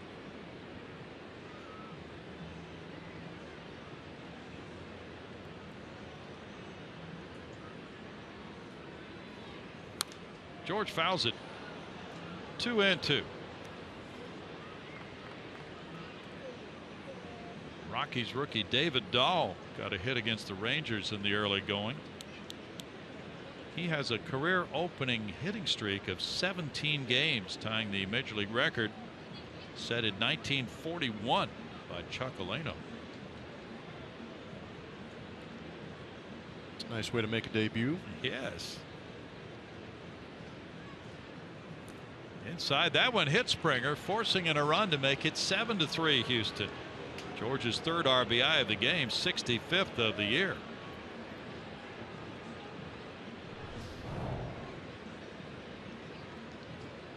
Well, I've heard about back knee sliders, but that's taking it a little too far. That's the 8th time Springer's been drilled this year. Now Alex Bregman. Bregman with an RBI double and 2 strikeouts today. Line drive out to Kepler in right. Kepler with the catch. Here's the tag at third. Marisnik waltzes home. Sacrifice fly. And run number 8 is across the plate. Very nice piece of hitting. Houston Methodist brings us our league leaders. 4+ hit games this season. How about Eduardo Nunez, ex-Minnesota Twin, traded to the San Francisco Giants. Of course, you're going to see I'll tell you what, those two Venezuelans right there between Altuve and Herrera are going to consistently be on this list for 4+ hit games. They know how to get those knocks. True. There's a chance for a 3-hit game right here for Altuve. He looks at ball 1. Altuve has 2 hits and 3 at bats, 2 runs batted in, a single and a double for Jose. He is second in the league in total bases.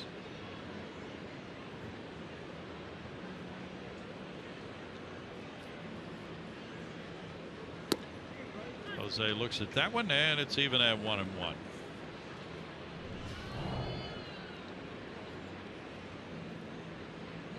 Ooh.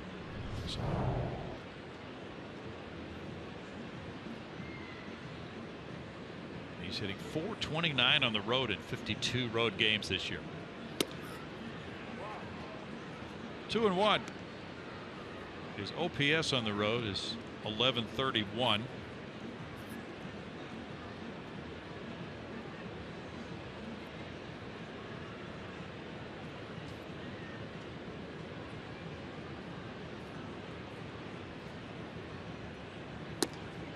It's not close, and it's 3-1 to Jose, who has walked some 48 times this year. 50 strikeouts for Altuve. He's had 443 at bats this season.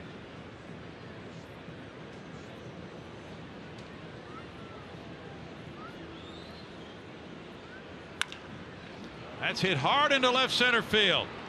Castro coming home to score to make it 9-3. Another RBI single for Altuve, his 3rd run batted in of the game. He is 3 for 4, 71 runs batted in this season for Altuve. Boring. It's not, I mean, how many guys have you broadcast and talked about where you can actually anticipate a guy getting a hit? Yeah, he's just in another category right now. Yeah, this is incredible. He is just an absolute hitting machine. And for all those wondering, because apparently a lot of people are, that is hit 992. Yes. For Jose Altuve. Write it down and keep track, because he's going to get some more. AJ Hinch might have to bench him in Toronto so he can get number 1,000 at home. How would that go over? Not real well. Marketing department would love it, but I'm not sure AJ Hinch would. No, that's not going to happen. Carlos Correa is 1 for 3.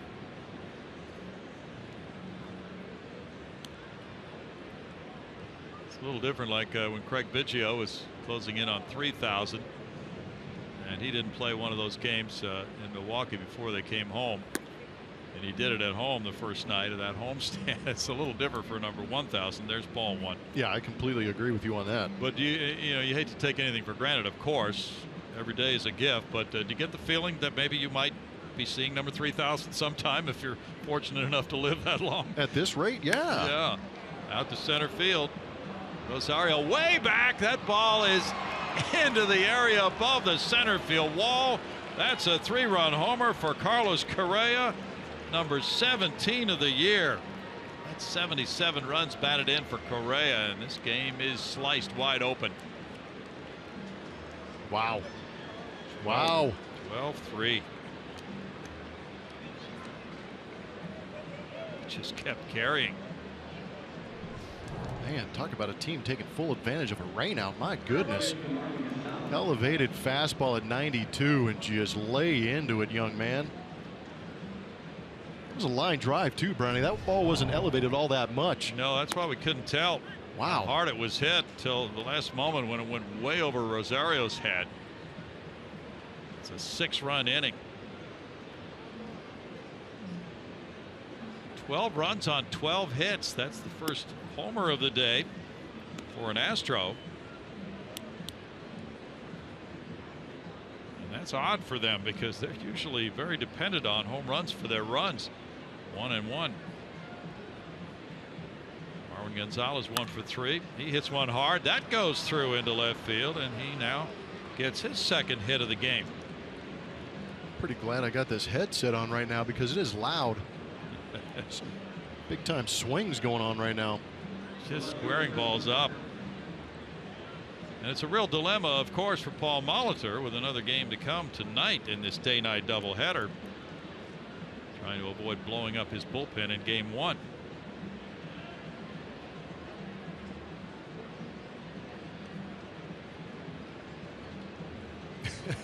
That's the conversation he's having right now.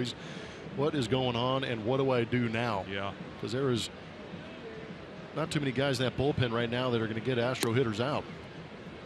Preston Tucker takes a look at it. There's ball 1 to him. Preston 0 for 2 with a walk. A.J. Reed's on deck.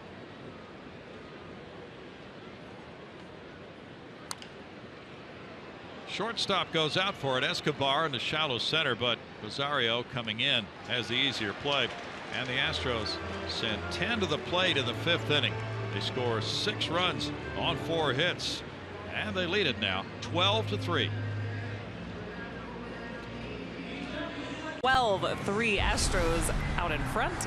Time to announce the winner of our Chevy Stroh poll. We're talking about Altuve and all of his hits. He has 3 today. We asked you, when is he going to get number 1,000? He's 8 away now. I think when we asked this, he needed 9 at the time. Oh, it went away. Sorry, God. I didn't really get to go through those. They stole it. There they are. 36%. Tuesday, St. Louis Cardinals at home. Okay. I don't know. I was going to say. That's a few games from now. That's rolled up the line at third by Robbie Grossman. Just a foul ball. And no balls, 2 strikes. And the way he's going, he's going to get another 2 or 3 hits on the airplane. Kidding me with this guy? This is just a show.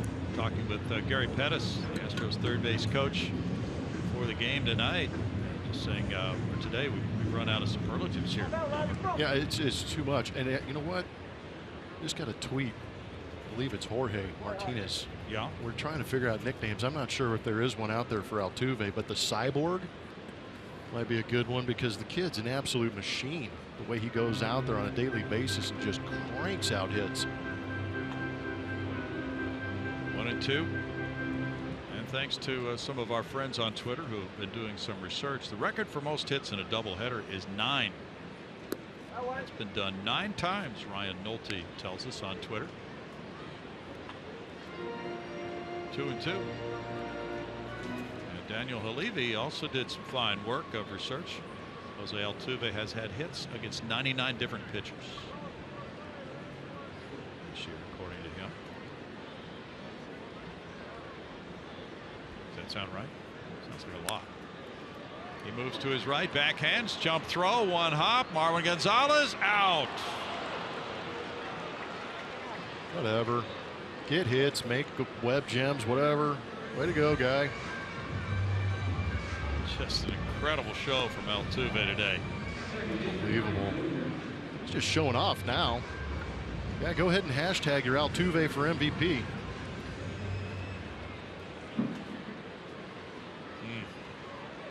It's great to put up offensive numbers, but you're still going out there and playing defense like that. Wow. I guess that's the point we really need to make about him. Dozier's 0 for 2.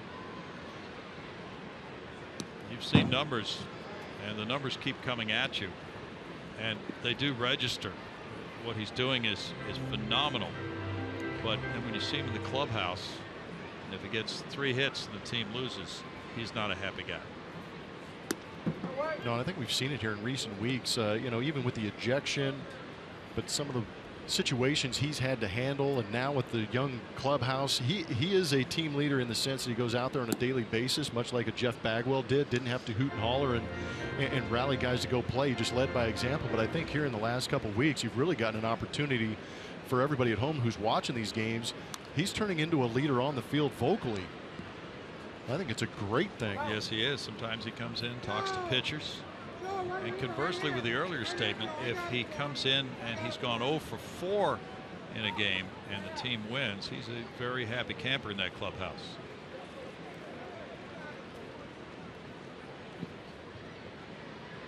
Three balls, 2 strikes.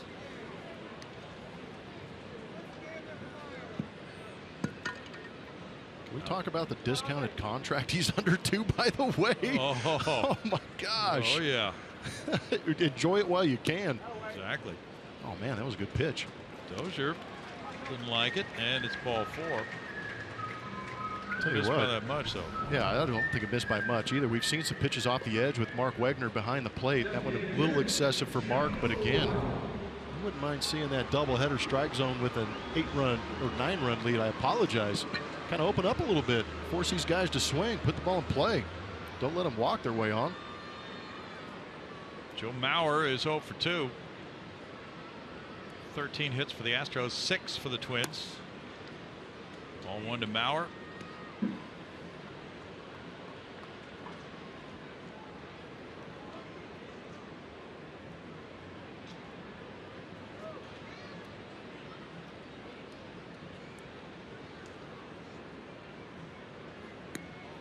We're getting a lot of questions from people. Is this a restart of last night's game? Oh man, I hope they're listening to you right now, Brownie. Or is that the one that's going to be played tonight? Does it matter? I didn't know it did. 2-0, but people are confused. No, this is the originally scheduled game for today. The makeup game will be tonight, but it will be a full game because last night never happened. No, it went away. They canceled it. The stats don't count. No. Keuchel gets his ERA back. Dozier doesn't get a home run. Brand new game tonight.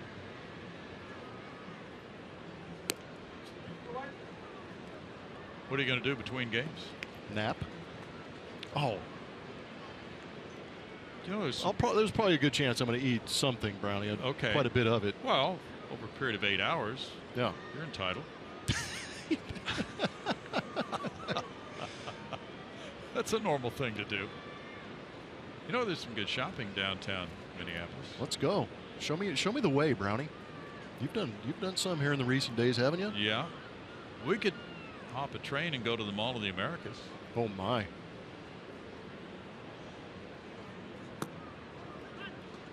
Strike 3 and 2. Julia was kind of eyeing a shoe store the other day. Hey. I do that every day. Always eyeing shoe stores. There's always an opening. How do you find this city, Julia? I love this city. This is a great city to walk around. Went and found the Mary Tyler Moore statue the other day. Oh yeah. Strike 3, and Mauer is caught looking. He is really disgusted at that Mark Wegner call. Strikeout number 5 for Pfister. he's going to go back and look at the replay. He might be mad at himself. Entire baseball within our strike zone.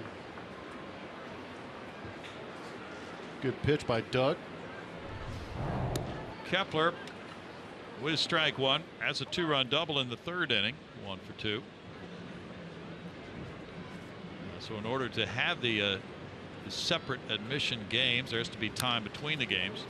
Pfister comes over, tosses to Marwin. That ends the 5th inning. No runs, no hits, and a man left through 5. It is 12-3 Astros. Looking for the perfect location for your special event? Minute Maid Park provides elegant event spaces and high-end entertainment at one of Houston's most iconic sporting venues. Learn more about how you can have your special event at Minute Maid Park calling 713-259-8800 or by visiting astros.com/special events. Hey, Brownie, you asked me about this city. I have to mention how wonderful this place is to run in. Okay. I even cut Blummer doing a light jog. No. I wouldn't call it running, but I did. Yeah, you totally ripped me. I was hurt. I actually developed a sweat. I perspired. I told you to pick up the pace. No, Yeah. but there's, by the river, some great trails and really, really pretty scenic trails, I guess you could call them. Yeah. What'd you think of that football stadium? The spaceship? Yeah. A.J. Reed with a single through the left side, and he's 2 for 3 now with a walk. Yeah, you put it a good way. You caught Blummer jogging. Yeah, and you know how rare that is? I was proud of you, though. Oh, try. Getting out there. We did see it's the Vikings' new football stadium. Yeah. It's strange. It's interesting. Interesting's a good word. It's futuristic, Julia. I got to see the inside of it because the outside doesn't scream NFL football stadium. No, it doesn't. There's strike one to Jake Marisnick. He is 0 for 3 in this game. Has scored a run. Well, that stadium's going to begin to be used here in a few weeks for the exhibition season. They're giving tours of it now. Bounce to third. Polanco and Dozier safe at first. Out number 1 on Reed goes from 5 to 4. Marisnick aboard for Castro. So maybe we could do that between games. Take a tour. There we go. It's U.S. Bank Stadium, correct? It is. Okay. Castro's had a nice day of it. 2 singles and a walk, 2 runs scored for Jason today. The Astros have out hit the Twins 14-6, and they lead 12-3.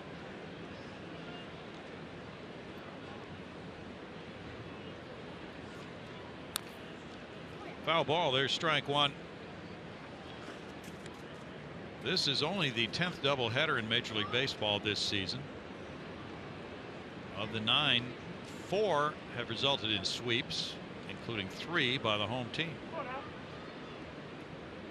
And after this one, there are only 3 remaining on the Major League schedule. More could happen if there are postponements. That's on through into right field for Castro, and his 3rd hit. And 4th straight time Jason has reached base in this game. Tell you what, this entire batting order is doing a very good job. Bottom part of the order getting on base. It's led to some big numbers for the guys hitting behind him, but a hanging breaking ball and another base hit off Boshears. But Jason Castro doing a good job, showing a good stroke. 15 hits for the Astros. Molitor's on his way to the mound. Pitcher number 4 will be coming in for the Twins. The Astros doing some damage against this Minnesota bullpen, and that may carry over to the night game. Game 2 of this doubleheader. It's 12-3 Houston. Back in a moment. We have a lot of action to review as far as the Astros offensively. 2 hits for Springer and so on down the line. Altuve with 3 hits already, and just everybody has contributed to it. Tucker has drawn a walk. Marisnick has scored a run, so even though they're not in the hit column, they're part of this big offensive explosion for the Astros in game 1 of a day-night doubleheader. Pitcher number 4 comes in for Paul Molitor, and he is Rice University product, JT Chagwa. Chagwa from Sulphur, Louisiana, is 6'3" and 200. He's 25 years old. 2nd round pick from Rice in the 2012 draft. George Springer faces him. George is driven in 3, and that's ball 1. Boshears left the game after an inning and a third. Shagwa trying to pick him up here, inheriting these 2 runners. Some life in that arm. First pitch, 97 miles an hour.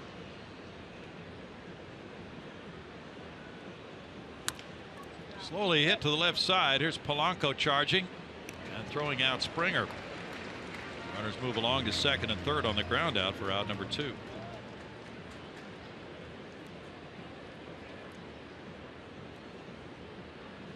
Alex Bregman is the batter.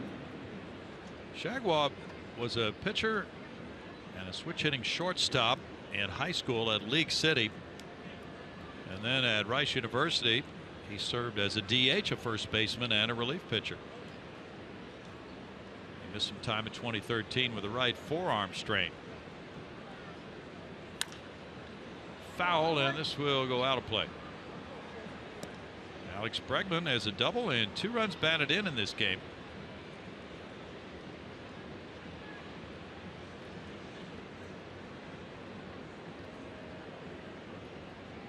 Shagwa made his major league debut this June 11th against Boston and just came up yesterday for his second major league stint of the year. Ground ball to third. Polanco with the throw. And in the 6th inning for Houston, no runs, 2 hits, 2 men left. The Astros lead it 12-3. Bottom of the 6th at Target Field. 2016 Coca-Cola Astros Buddies memberships are on sale now for only $25. Buddies members get a voucher for 4 tickets to a select Astros game, front of the line access to Kids Run the Bases, exclusive player autograph sessions, and more. Visit astros.com/buddies for all the details and to purchase a membership for kids up to 12 years old. Brownie. Thanks, Julia. Kenny Vargas leads it off. It's 12-3 Astros. There's ball 1 in the bottom of the 6th inning. Vargas ripped a home run off Doug Fister in the 2nd. He struck out looking in the 3rd. Fister has allowed 6 hits through 5. Infield has shifted around for this big power hitter. It's 2-0. We're going to have to work with our pal here, Julia Blummer, to get him to conserve his energy a little bit. A little too excited, huh? He's going hard through game 1. Sorry. No, never apologize. That is going to hang up there for a few seconds like a Ray Guy punt. 1 out. That shows you the power. You know, we've read stories about scouts looking at hang time on balls like that as an indication of a hitter's power. Do you buy into that in terms of bat speed? Well, that's great, but it's an out. Yeah. So there is potential there, but maybe that's something they can work with and try and create a better hitter. But the bat speed's there. That's always the common denominator for scouts to say there's potential. Yeah, but if you do all of your hitting in an elevator chute, it doesn't amount to much, as you say. Yeah, that makes it tough. Strike 1 to Rosario. Yeah, trajectory is very big. 1 ball and 1 strike. Those pop-ups really don't amount to much of a meal ticket, do they? Well, here you go. So Carlos Correa's home run was 109 miles an hour off the bat. That pop-up right there from Vargas, 108 miles an hour off the bat. Okay. So that goes into your theory of the bat speed and exit velocities that a lot of teams are looking at now. But again, it's just that trajectory. Right, and Vargas was hitting tape measure shots in batting practice the other day. But we've all seen these 5 o'clock hitters, as they call them. Right. That is not a label you want. No. You knew a few of those guys. Yeah, actually, Joey Gallo's getting some of that notoriety because he does have a great amount of pop. But he got the read an article about him, and somebody labeled him the next Russell Branyan. Okay. Low, very low average, but very strong. Yeah, the term 5 o'clock hitter means a guy who crushes the ball in batting practice against what, a 70-mile-per-hour pitch. Yeah, because there's really not too many games that start at 5 o'clock. You want to be that 7 o'clock hitter like Jose Altuve. Now, if you were a 5 o'clock hitter, would you go to your club and try to lobby them for 5 o'clock start times? Yeah, you better be pretty good at 5 o'clock to do that. Back in center, here's Marisnik. What a play by Jake Marisnik. Ran right right to that spot where he stuck up his glove and caught it for out number 2. Yep, he's good. Gets a great jump. Great jump, good first step. Center cut fastball hit well. That'll be a good look at it.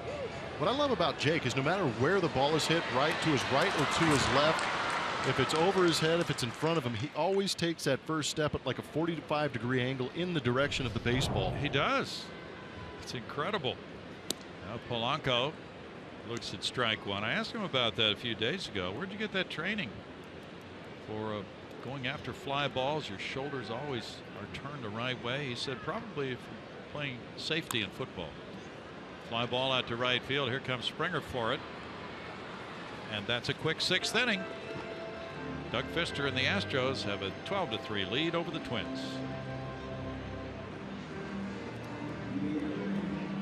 Minnesota Twins and Academy Sports and Outdoors and the Houston Astros are hitting home runs for Houston. Carlos Correa has a home run on the day, but he set the record for rookie season home runs in 2015 with those 22. Beat out Lance Berkman by 1. Glenn Davis, who was back in Houston for that Legends weekend, celebrating that '86 team, did it as a rookie in 1985 with 20. Springer had 20, and Hunter Pence in 2007 had 17. 12-3 lead for the Astros. Jose Altuve has 3 hits. There's ball 1. And 3 runs batted in for Jose. We're getting suggested nicknames on Twitter for him. El Torito, El Tejon, MVP, things like that.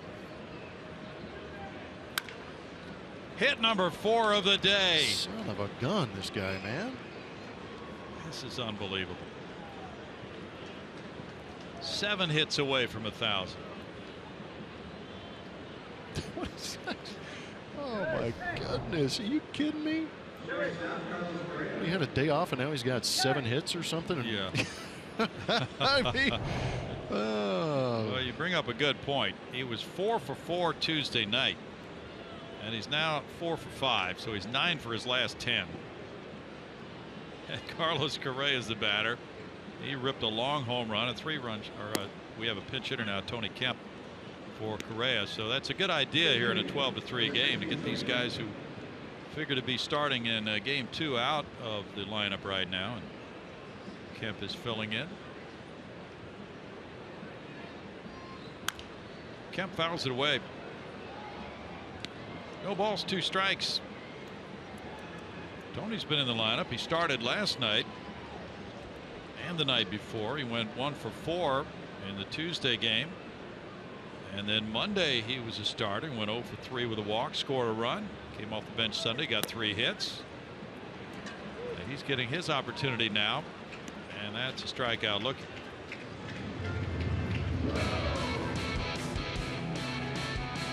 Altuve now has 20 career 4-hit games. He has 8 this season.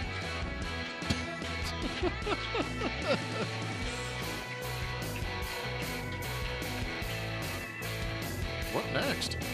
Go ahead and get that 5-hit game out of the way, would you? Yeah. It's the only thing he hasn't done. Marwin Gonzalez looks at ball 1. Marwin has a couple of hits today. The Astros have 16 hits. Julia's going to have some good interviews on the post-game show after this one.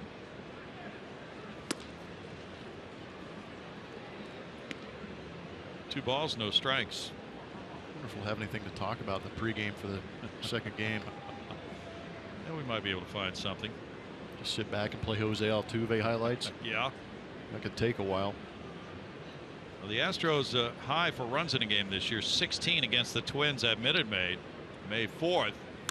Might give that a run. There's another hit.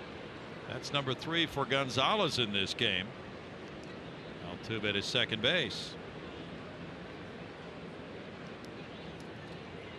Preston Tucker will follow. Astros are putting up doubleheader numbers in the first game. They sure are. At 17 hits, and that is their single game high for this season. They had 16 twice, the last time at Kansas City, June 25th.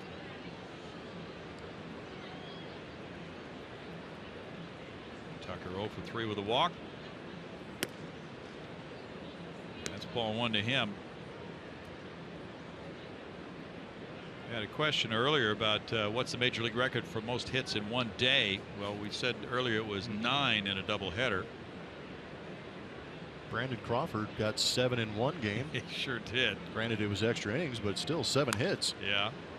Popped up to shallow left. Polanco back. Infield fly is called, but that's if fair. It's a foul ball. And it's out number 2. So the infield fly rule does not apply if the ball is foul. If it's fair, it's an automatic out. So Crawford had a meeting with Rennie Stennett. Did you see that in Miami? Giants are in Miami. Rennie Stennett was the last player to get 7 hits in a game. That was in 1975. He lives in the Miami area. He dropped by and met Brandon Crawford. Yeah. Oh, Rennie stopping by. It's good news.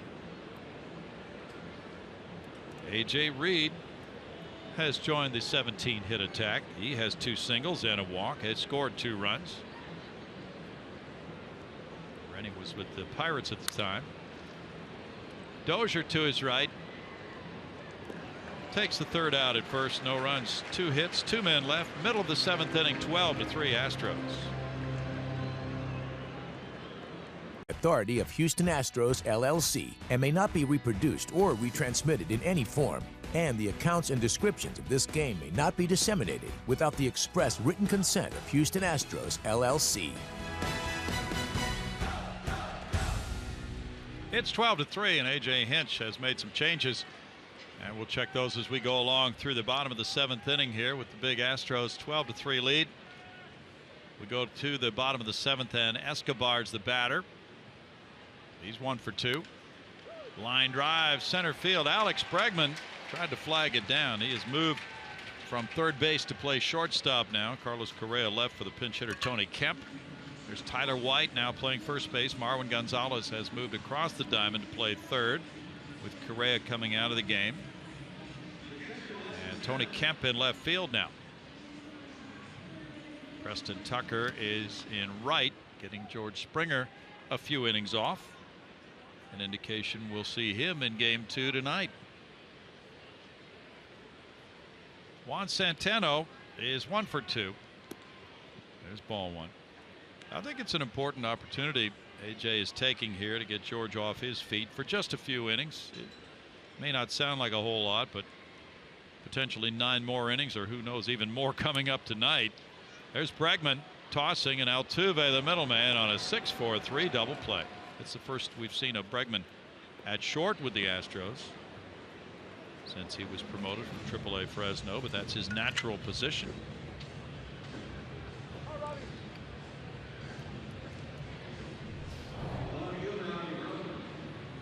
Was hit pretty well. Bregman looking natural over there at shortstop, working well with Jose Altuve. Appreciate the speed up ground ball from Centeno. Robbie Grossman is the batter. He's 1 for 2. Altuve made an excellent play to get him in the 5th. Grounder off the mound goes out to Bregman, and that is a quick 7th inning for Pfister. 12 to 3 Astros.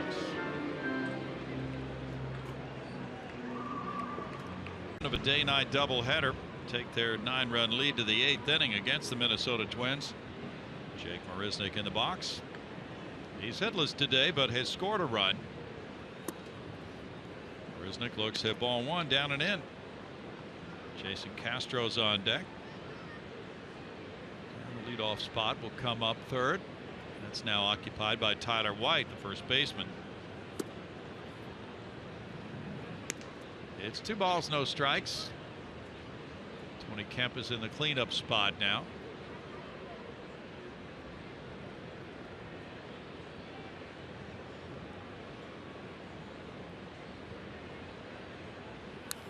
Blummer, you've been doing your research on doubleheaders. Yeah, found a crazy stat. What did you find? There are pitchers that have 2 complete game victories in one day. How far back? Last guy to do it was in 1926. Dutch Levson. But I was surprised to see 10 pitchers had done that. Yeah. Were they all before that? Yeah, 1905, 05, 06, 08, 08. Okay. 1914, 1916, 1918, 1924, and 1926 was the last time it happened. Complete game, 9-inning complete game, 1 run given up in the first game. In the second game, 9 innings, 1 run given up. So 18 innings and 2 earned runs. 2 victories. Wilbur Wood, I know, started both ends of a doubleheader when he was a knuckleball pitcher. I believe at the time he was with the White Sox. It's incredible. But yeah, that's not something you're ever going to see that often in the rest of your life, right? Yeah, not in this day and age. Probably not at all. There's ball 4 to Marisnik, a leadoff walk to Jake. It's his 9th walk of the year. 4th walk for Twins pitching. Castro comes up. He's been on all 4 times, 3 singles and a walk. Let's see what Jose Altuve's updated batting average is. 366. You've been laughing most of the day. Oh man. Dozier backhands. There's the flip. Escobar 4-6-3 double play.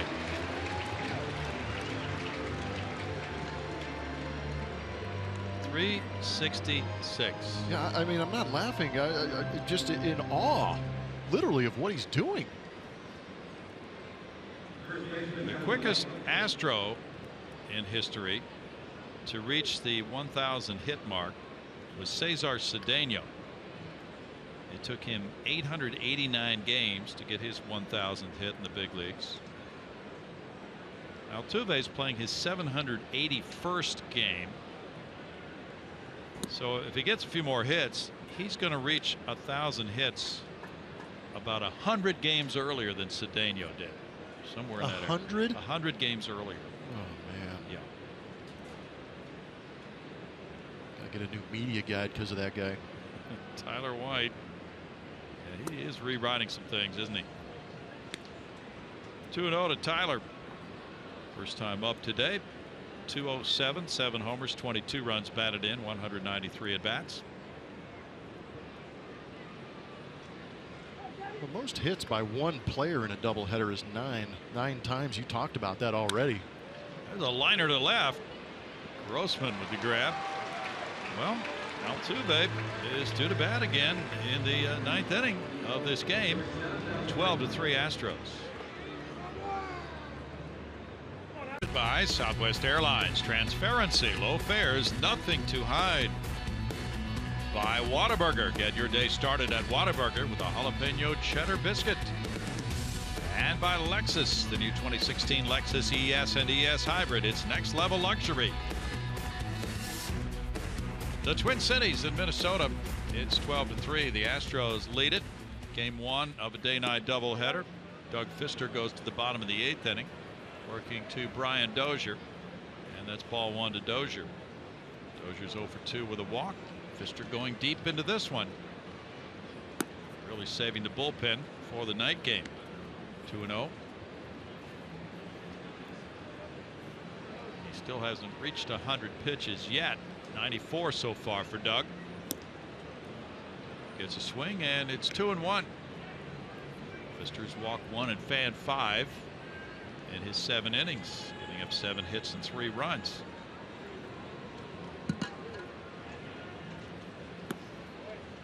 It's 3 balls and a strike.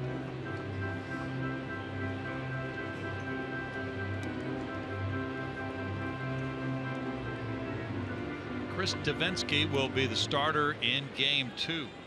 A 6:10 start tonight. Lefty Tommy Malone will get the Twins start. There is a walk to Dozier. It's number 2 for Fister in the game. Joe Mauer is 0 for 3. And there's some bullpen action with Tony Sipp for the Astros. Lefty Kevin Chapman will be added to the Astros roster for the night game as the 26th man for a doubleheader. But he is not available for this game. There's strike 1. As you mentioned earlier, same thing of course for the Twins.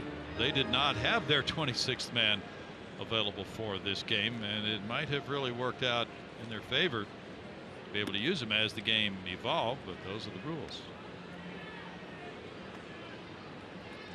One ball, one strike. Twins bullpen's getting burned out right now. Yeah, they've used 4 pitchers. Tonkin and Boshier is pretty well burned for the night game. They threw 33 and 32 pitches. Deep drive to left. Tony Kemp back, leaping at the wall. It's off the padding, played by Marisnik. And that's a double for Mauer, sending Dozier to third base. Good effort by Kemp. Pretty good effort, but again, Joe Mauer loves going the opposite field. Got himself a changeup right here, stayed on it, drove it that way. Tony Kemp giving it a great effort. Just glad to see him bounce back a little bit right here, not be injured with this doubleheader.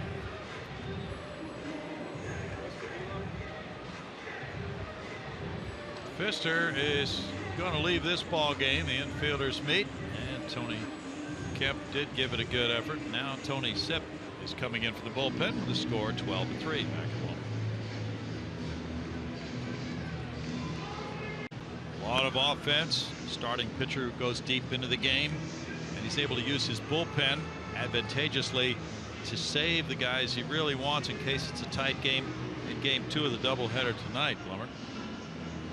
That is true. Doug Pfister gave it his best effort, doing a great job holding down this Twins ball club. Just gave up a couple of singles, that big bomb to Vargas, but still kept his team in it, trying to save that bullpen a little bit. It's going to be Tony Sipp coming into this ball game now.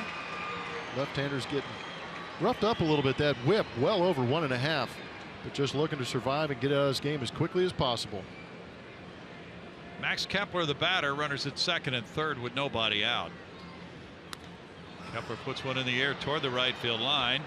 Tyler White looking up, and Tucker coming over. Tucker with the catch. Here's the tag at third. Dozier coming to the plate, and he scores. Throw to third base, not in time there. Sac fly for Kepler, a 12-4 game now.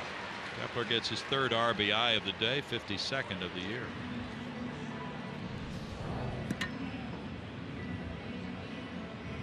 Pretty good play by Tucker, playing some right field.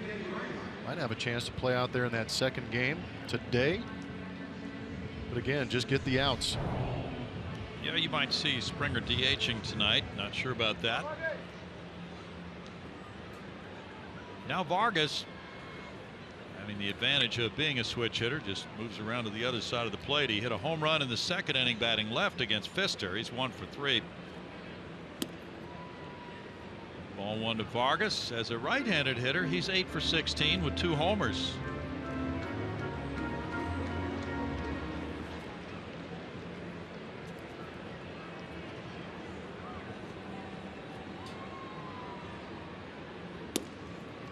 Takes that from Sipp, and it's 1-1.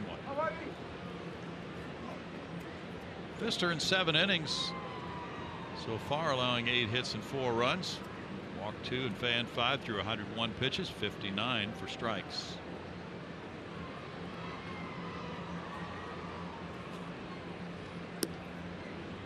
Vargas takes a look at it for ball 2.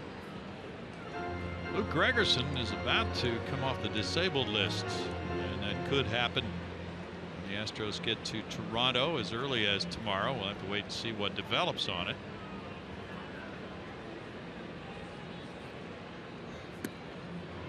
There's a swing by Vargas, and it's a 2-2 count. The Astros would welcome him back into the bullpen mix because Ken Giles, it seems, is about to leave the club on paternity leave.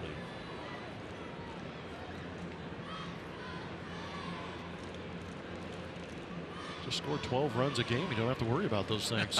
True. That's a deep drive left center field, and Vargas has hit homers from both sides of the plate in this game. That's number 6 of the year. Big swing of the bat for Kenny Vargas. Home run number 6 of the year. He's driven in 3 to give him 13 runs batted in. And now it's 12-6.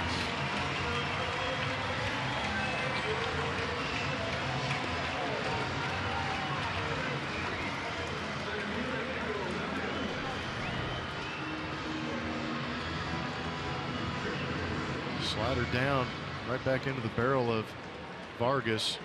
It's a pretty good accomplishment for a switch hitter to hit a home run from each side of the plate.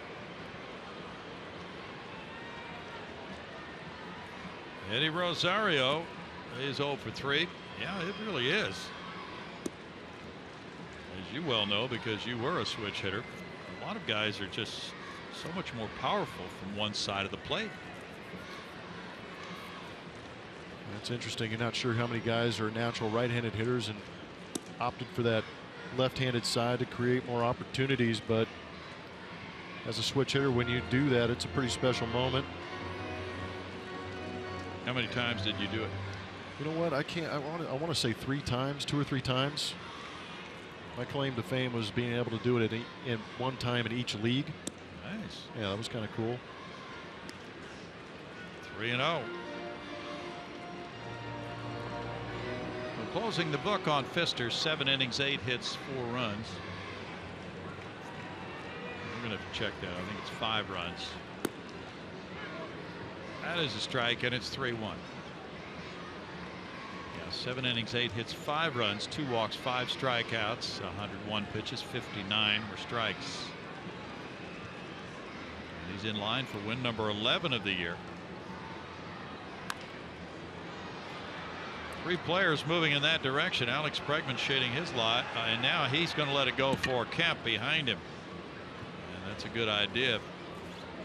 Like Alex might have been fighting that one a little bit. 2 outs.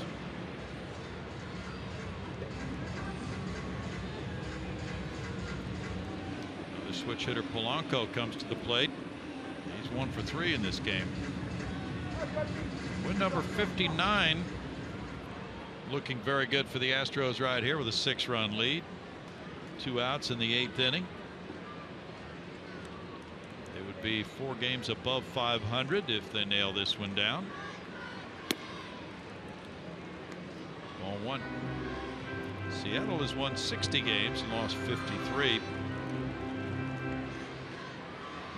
Texas currently trails at home against Colorado 6-3. They're in the top of the 4th inning. It's 2-0.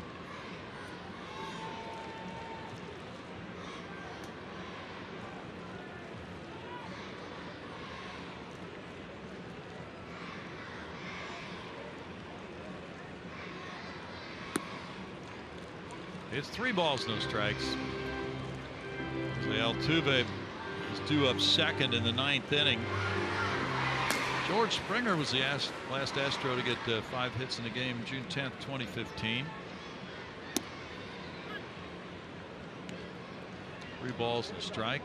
Club record for hits in a game is 6 by Joe Morgan, July 8th, 1965, in a 12-inning game at Milwaukee.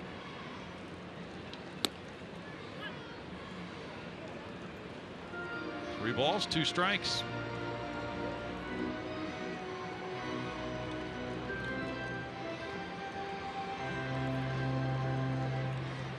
Sip gave up a homer to Jonathan Lucroy of Texas in his last outing.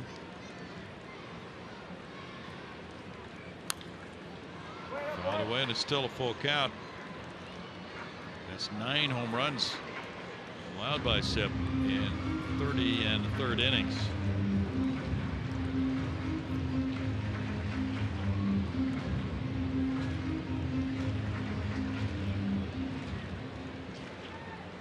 Milwaukee 5, Atlanta nothing. They're in the bottom of the 4th at Miller Park. That's roped to left field. Kemp over. Hit number 2 of the day for Polanco.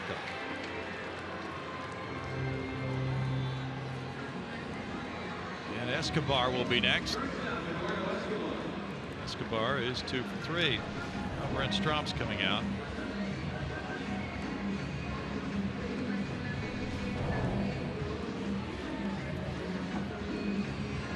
This is not a good conversation. Tony Sip just trying to pitch himself back into a better mood. Not happening right here. Minnesota Twins having some pretty good at bats against him. That 3-2 count right there for Polanco. Fouled off a fastball down, got one elevated, got the hit out of it.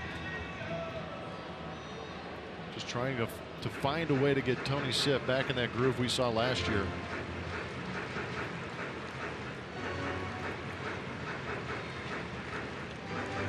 Getting questions about what time game 2 of this doubleheader starts. It starts at 6:10. It will start from the first pitch, not at 5-0. That's where last night's game ended, but that did not count. Wipe it out of your memory. Move on. 1-0. Getting a lot of questions about this today. It was a postponement. 1 ball, 1 strike. We just haven't had many, have we? Yeah, it was just straight, just eraser. That was the eraser game. You know, we need the, gosh, what was that thing in the Men in Black? Oh, yeah. They put it up and just erase your memory instantly. We need to do that. Right. Like it never happened. Nope. 2-1. And Chris Davinsky will be making the start. He was in the rotation back in May. It'll be his 5th start of the year. Escobar out in front of it. Goes to a 2-2 count. They changed the rules on suspended games. That's not what the game was last night. That was a rain out postponement. But they used to count as far as the records in the game, and they used to be suspended and then restarted. So a portion of a game, the suspended game, would count with all the hits and runs and things of that nature, but that's no longer the case. Suspended games are now resumed and completed. Runner going, and it's a strikeout for Tony Sipp. In the 8th inning, the Twins rally. They come up with 3 runs on 3 hits and leave a man. We move to the 9th, 12-6, Houston. Astros in the lead. MLB.TV Premium, the #1 live streaming sports service, delivers everything you have come to expect and more. Watch every out-of-market game live in HD on over 400 supported devices. It includes a free subscription to At Premium, the #1 app for live baseball. Blackout and other restrictions apply. Visit MLB.TV for details. Brownie. Thanks, Julia. We go to the 9th inning here, and there is drama because Jose Altuve will bat, and it's a 12-6 game. Pitcher number 5 getting loose, Taylor Rogers. He's 3-0 with a 2.41 ERA for the Twins. The Astros are getting a good look at most of the guys coming out of that bullpen for the Minnesota Twins. 2 more guys left down there. The closer Kinsler and Ryan Presley. That could really play come tonight. Game 2 of this doubleheader with the guys who are unavailable. Tonkin threw 33 pitches. Boshear's 32. Jaguar 25. And there's strike 1 to Bregman. Bregman has 2 runs batted in. He's 1 for 4. He has a double and a sac fly. Jaguar 2 2/3 innings, 2 hits, no runs. He had 1 walk, 1 strikeout. It's 1-1. Altuve's on deck with a shot at his 5th hit of the day. He's 4 for 5. 3 runs batted in. 2 balls and a strike.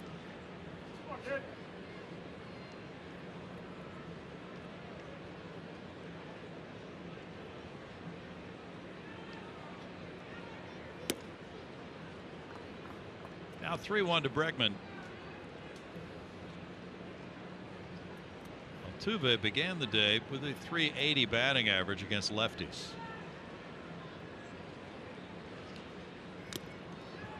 Full count to Bregman.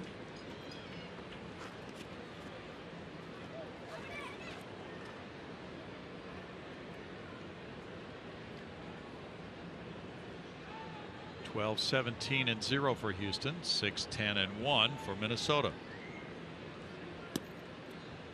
Bregman draws a leadoff walk.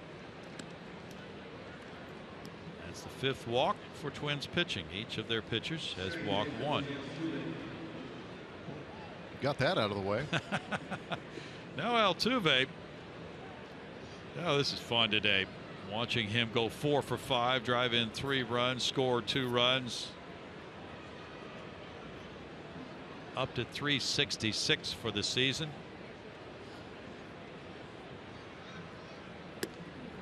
We've seen it before. We saw it with Jeff Bagwell in 1994 when he hit .368. Man. You know, come to think of it, that was the strike-shortened season. Yeah. And this was about that exact date when that season ended and Bagwell got hit by a pitch and it broke a bone in his hand. Oh, that is dirty talk. I don't want to even think about that happening to Altuve. No, but man, just that was saying, that was a rough year. Yeah, comparing the number of games they played, just about exactly the same number of games and about exactly the same batting average to this point of the season. 2-0. And guess who was the MVP that year? A Houston Astro? Yeah. You know him. 3-0. So, you know, there are more and more things being written about number 27. And he is the leader in the clubhouse in the minds of many of the people who vote for MVP in the American League. That's ball 4. Wow. He's on for the 5th time in this game.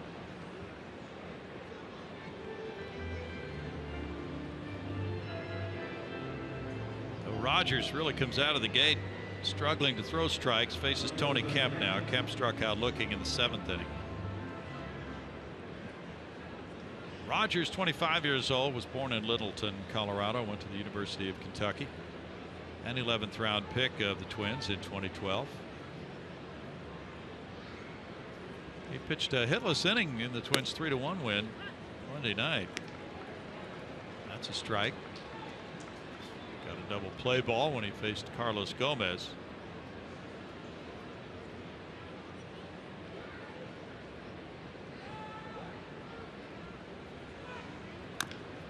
Chop back to Rogers. He throws to first, throws it away. Bregman scores to make it 13-6. Altuve to third. And Kemp into second base.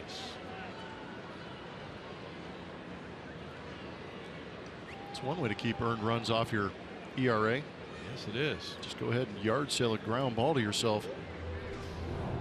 Rogers having a tough start here. Had the ground ball. Wasn't even thinking about going anywhere else but first base. Had the out in Tony Kemp at first, but just yanked it well past Vargas at first.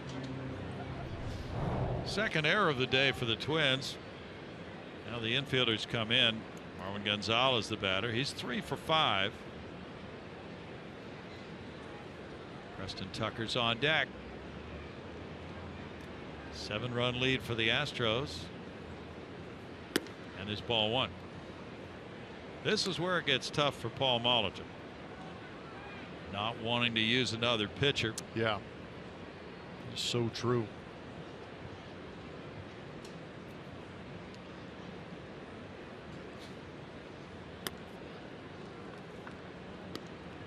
It's 2-0.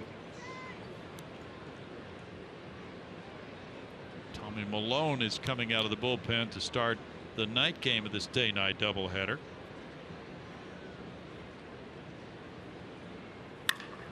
Ripped into left field. That'll score Altuve.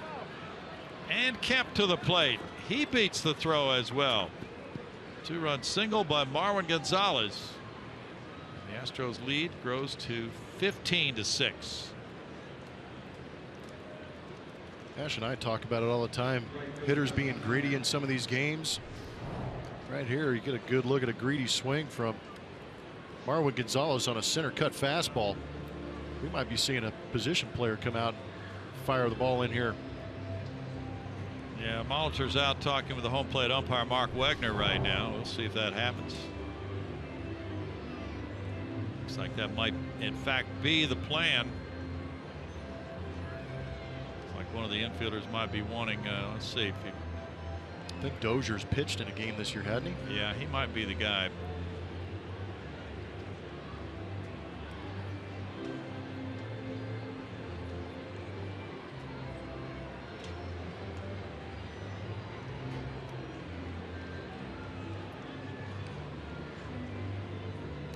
Well, apparently he hasn't. Not on the stat sheet. Yeah, I didn't see that either. That's it for Rogers. A tough 9th inning here for him. And the big plan is to avoid injury, certainly when a position player goes out there and pitches. I mean, we've seen it a couple times this year where position players do come in and pitch, but yeah, what you do not want to see is that position player try and do a little too much and end up getting injured. But it's going to be Eduardo Escobar coming into this game, making his appearance as a pitcher. We're going into Toronto, and Toronto had that 19-inning game where Goins came in to pitch in that game and proceeded to go on the DL with a hurt elbow. Yes, he did. And that's the fear, a la Jose Canseco, who blew out his elbow pitching with the Texas Rangers years ago. That is the big fear of a manager using a position player to pitch, but in this case, Eduardo Escobar is going to tune it up. He has not pitched before. He's 27 years old. He's been a position player. And so it gives a little comic relief, if you will, to a tough day, a tough game. First career appearance. But we'll see how it goes. Now, it can lighten the mood in the clubhouse afterwards. It's something guys can have fun with, but certainly not if there's an injury. They can't. And we've seen a pitcher get hurt, pinch running, Stephen Wright the other night for Boston Red Sox, diving back into second. He hurt his right shoulder. It can work the other way too. Just hope that doesn't have any long-term damage. Stephen Wright having a great year. He sure is. So Escobar becomes pitcher number 6.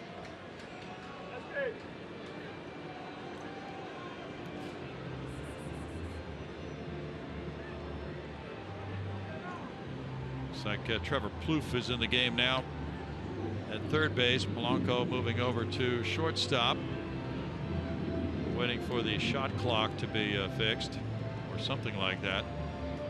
Not sure what we're waiting for. Oh, we can't start until it gets to 0 in baseball. I have no idea. That's new. Okay, let's go. Fly ball left field line. Here's Grossman coming over, and it's up against the padding there. Or foul, strike one. Oh, good play, good play. Yeah, the Twins have some pretty good outfielders in the stands today.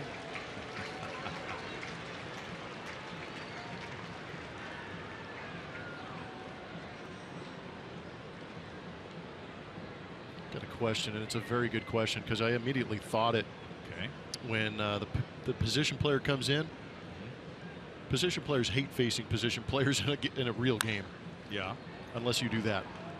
Tucker with a single to right. Yeah, he made the most of it. He got his first hit of the day. You're right. You don't want to make an out against a position player who's never pitched before. It's like pitchers giving up hits to pitchers. Unless they're named Madison Bumgarner or some of those guys at Rake, Arrieta. A.J. Reed has 2 hits and a walk. Popped up. And there's strike 1 to Reed. Jake Marisnick on deck.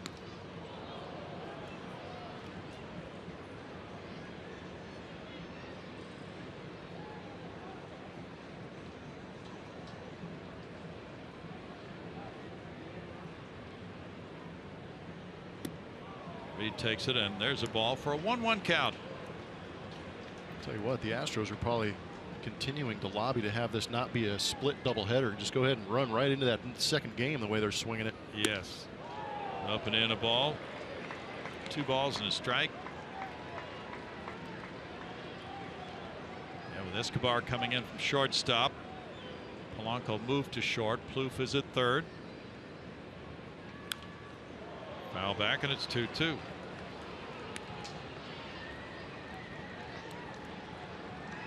It gets interesting too when some of these position players who can throw a knuckleball come into a game and do that.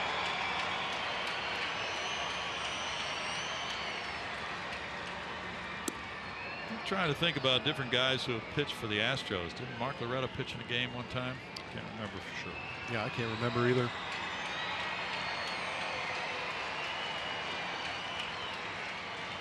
I remember Ty Wigington begging to come into a game. Fly ball right. Kepler lays out for it, and Kepler made the catch. Terrific play by Kepler in right. Not giving up on the game. No. Pretty good play by Max. First out of the inning, too. Wow.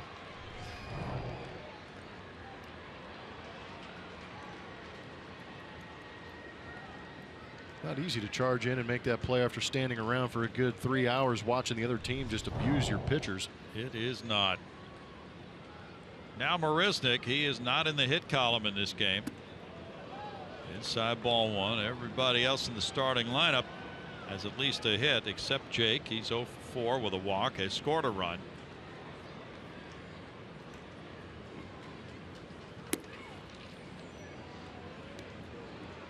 Two and 0.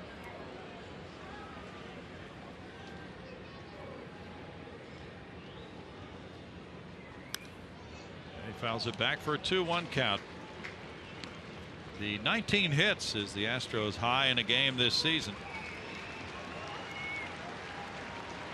They scored 16 runs against the Twins May 4th. They've scored 15 runs against the Twins in this game. Fouled away. 2 and 2. They've now scored 47 runs against Minnesota pitching in 6 games. Compared to the Twins' 28 runs. Houston trying to take a 4-2 lead in the season series.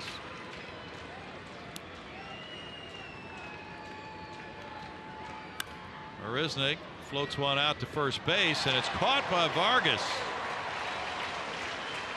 2 outs. Looked like that ball might have been foul when he caught it. Couldn't tell for sure, and the umpire did not signal. Umpire may have given up on this game. A lot going on over there at first base. Nice play. Bet. Now the 8th Astro to bat in the inning is Jason Castro. He is 3 for 4 with a walk. Castro with 3 hits. Altuve with 4 hits. Nice ball one. Gosh, he's squeezing him. Marwin Gonzalez with 4 hits in this game. 1-1, and the fans are into it now at Target Field. Tyler White's on deck. Escobar trying to get 3 straight hitters after giving up a single to Tucker. That's flared over shortstop into shallow left field, and on the run it's Grossman with the catch. The Astros in the 9th inning score 3, 2 hits, 1 error. They leave 2, and they take their big 9-run lead to the bottom of the 9th, 15-6. More here in the bottom of the 9th inning with the major league debut of a young right-hander, Jandel Gustave, 23 years old, from the Dominican. 6'2", 210, hard thrower, Blummer, and he has had a good year in the minor leagues. He's 2-2 at AAA with a 3.71 ERA. He had been primarily a setup man when James Hoyt was the closer for Fresno. Yeah, it's a pretty good 1-2 punch, and there has been a lot of talk about Gustave getting up here into the big leagues. 9th rookie on this roster for the Houston Astros, and he does have an electric arm that Brownie's talking about. Mid to high 90s with that fastball, but what I've heard a lot about is that great slider that he has. He tried working on a changeup, but he canned that for a 2-seam fastball, so he's creating a little bit more run, getting some movement on the fastball to go with the 4-seamer and the slider.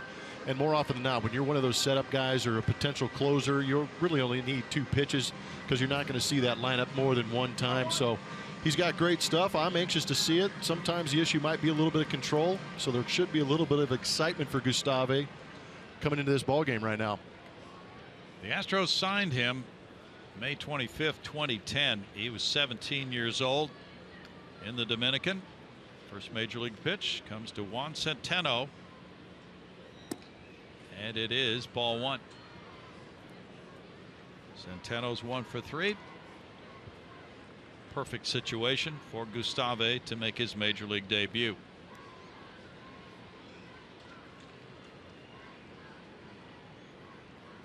Now, you talked about his attractive arm to the scouts. 1 ball, 1 strike. Boston saw that and made him the 6th overall pick in the Rule 5 draft in 2014. Then he was traded to Kansas City, and he spent spring training with the Royals, but he was claimed off waivers by San Diego. That's a liner into left for a hit for Centeno. He's 2 for 4, but then he returned to Houston when the Padres did not keep him. And the Astros were awfully glad. They did not want to lose this arm from the organization. Yeah, that's an interesting route to the big leagues, but they are glad to have him in that blue and orange as an Astro for sure. Last year he was at AA Corpus Christi, and he had 20 saves with a 5-2 record, a 2.15 ERA in 46 games. He struck out 49 in 58 2/3 innings. Robbie Grossman takes strike one. Robbie's 1 for 3 in this game. Dozier's on deck.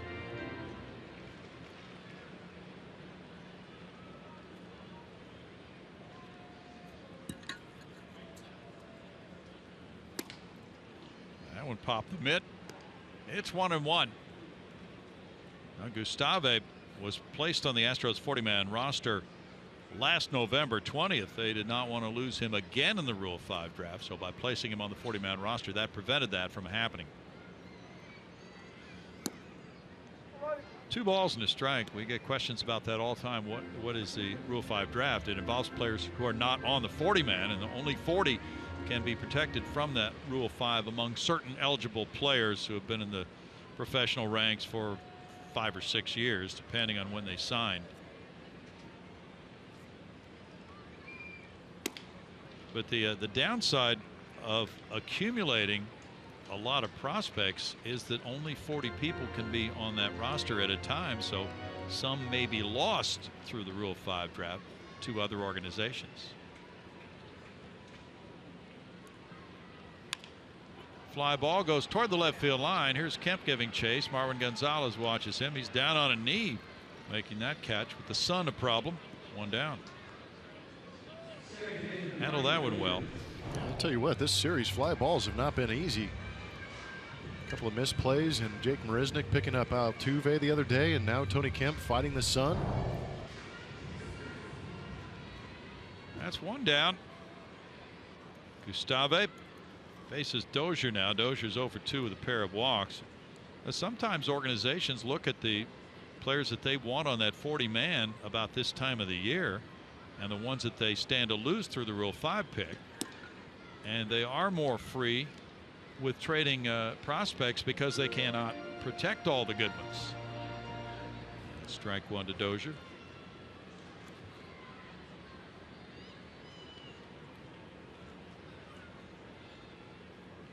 Marisnick is in right center. That's a foul ball. Now, there's a lot that goes into that process too. Organizational needs. Maybe they need to keep a position player on there instead of having that extra arm. Yes, sir. They risk losing that arm.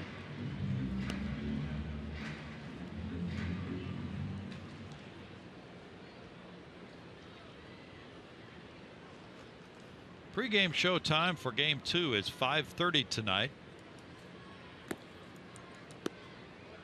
1 ball, 2 strikes. A lot of people are working right now, maybe glancing at this game. If you want a full recap of Game 1 and a preview of Game 2, 5:30 is the time on Grid Sports. Not sure if my Twitter account backs up that theory, Brownie. Okay. So quite a few fans out there enjoying this ball game, that's for sure. Like it. Off the mid of Castro, the runner will advance on ball 2. I believe the ruling on that is wild pitch. We'll check it for you.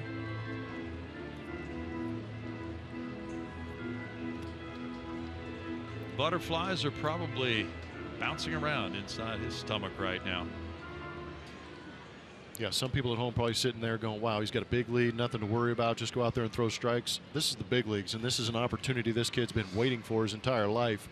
Tough to control the emotions no matter what game you're in. That's a gapper to left center field. Marisnick over to pick it up on the backhand side. RBI double for Dozier, and the Twins trail 15-7. Dozier gets his 25th double, RBI number 66. Turned around 99. That's what's so amazing about major league hitters, isn't it? Their ability to do that. Yes.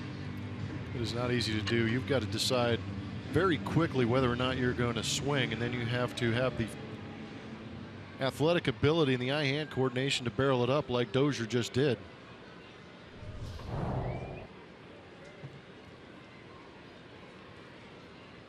Now it's Trevor Plouffe. Plouffe takes a look at strike one. First time up for Plouffe in this game. .250 batting average, 7 homers, 27 runs batted in.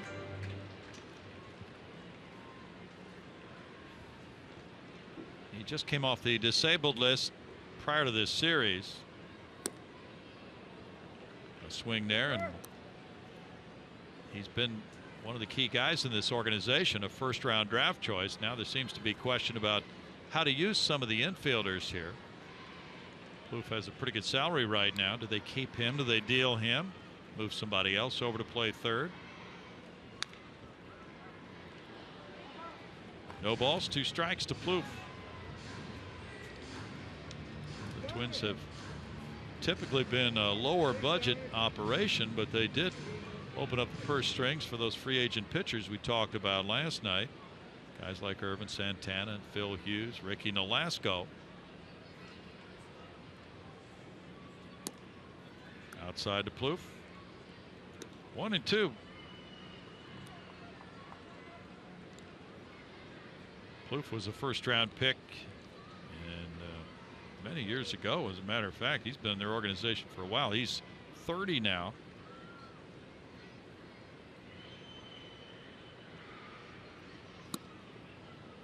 Takes a look at that one for a ball, and it's 2-2. Kepler's on deck. Doug Fister started for Houston. He went 8, allowing 5 runs. Foul back. If Gustave can finish things here, that will really give a lift to the guys who would be then rested for the nightcap of this day-night doubleheader. Kevin Chapman joins the club as the 26th man on a doubleheader day. Will Harris, Pat Neshek, Ken Giles, Michael Feliz, James Hoyt. That's smoked on a line. Marisnick over to his right to catch it. 2 outs. And that's the beauty of having a situation like this. For AJ, he uses Tony Sipp for 1 inning. He gives up 2 hits and a run with no walks and a strikeout. Then Gustave makes his major league debut. And many managers are really hesitant to use a young man in that situation in a tight ball game. Kepler's driven in 3, 2-run double and a sac fly for him. There's strike 1. The Toronto Blue Jays will be next on the horizon after tonight's finishing game of this series. Joey Bats just went on the disabled list with the knee injury. Jose Bautista.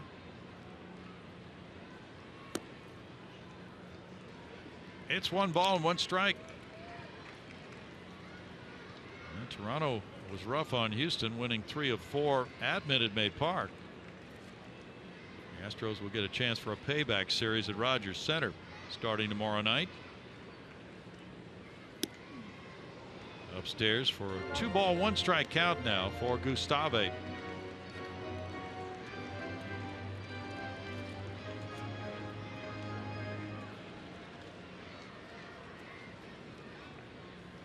Joe Musgrove and Francisco Liriano pitch tomorrow night. Pre-game show at 5:30. Gustave, oh, he whiffed on it, and it rolls out to Altuve. That keeps the inning alive and the game alive for Kenny Vargas. Just didn't get his glove down. That's tough. You're in a big league ball game. You're excited about it. We talked about the wheels might be spinning a little bit quick, and right there, ball just getting by Gustave. He was really the only one that had a play on this ball. That's ruled an error on Gustave. Now runners at first and third. Vargas has ripped 2 homers in this game.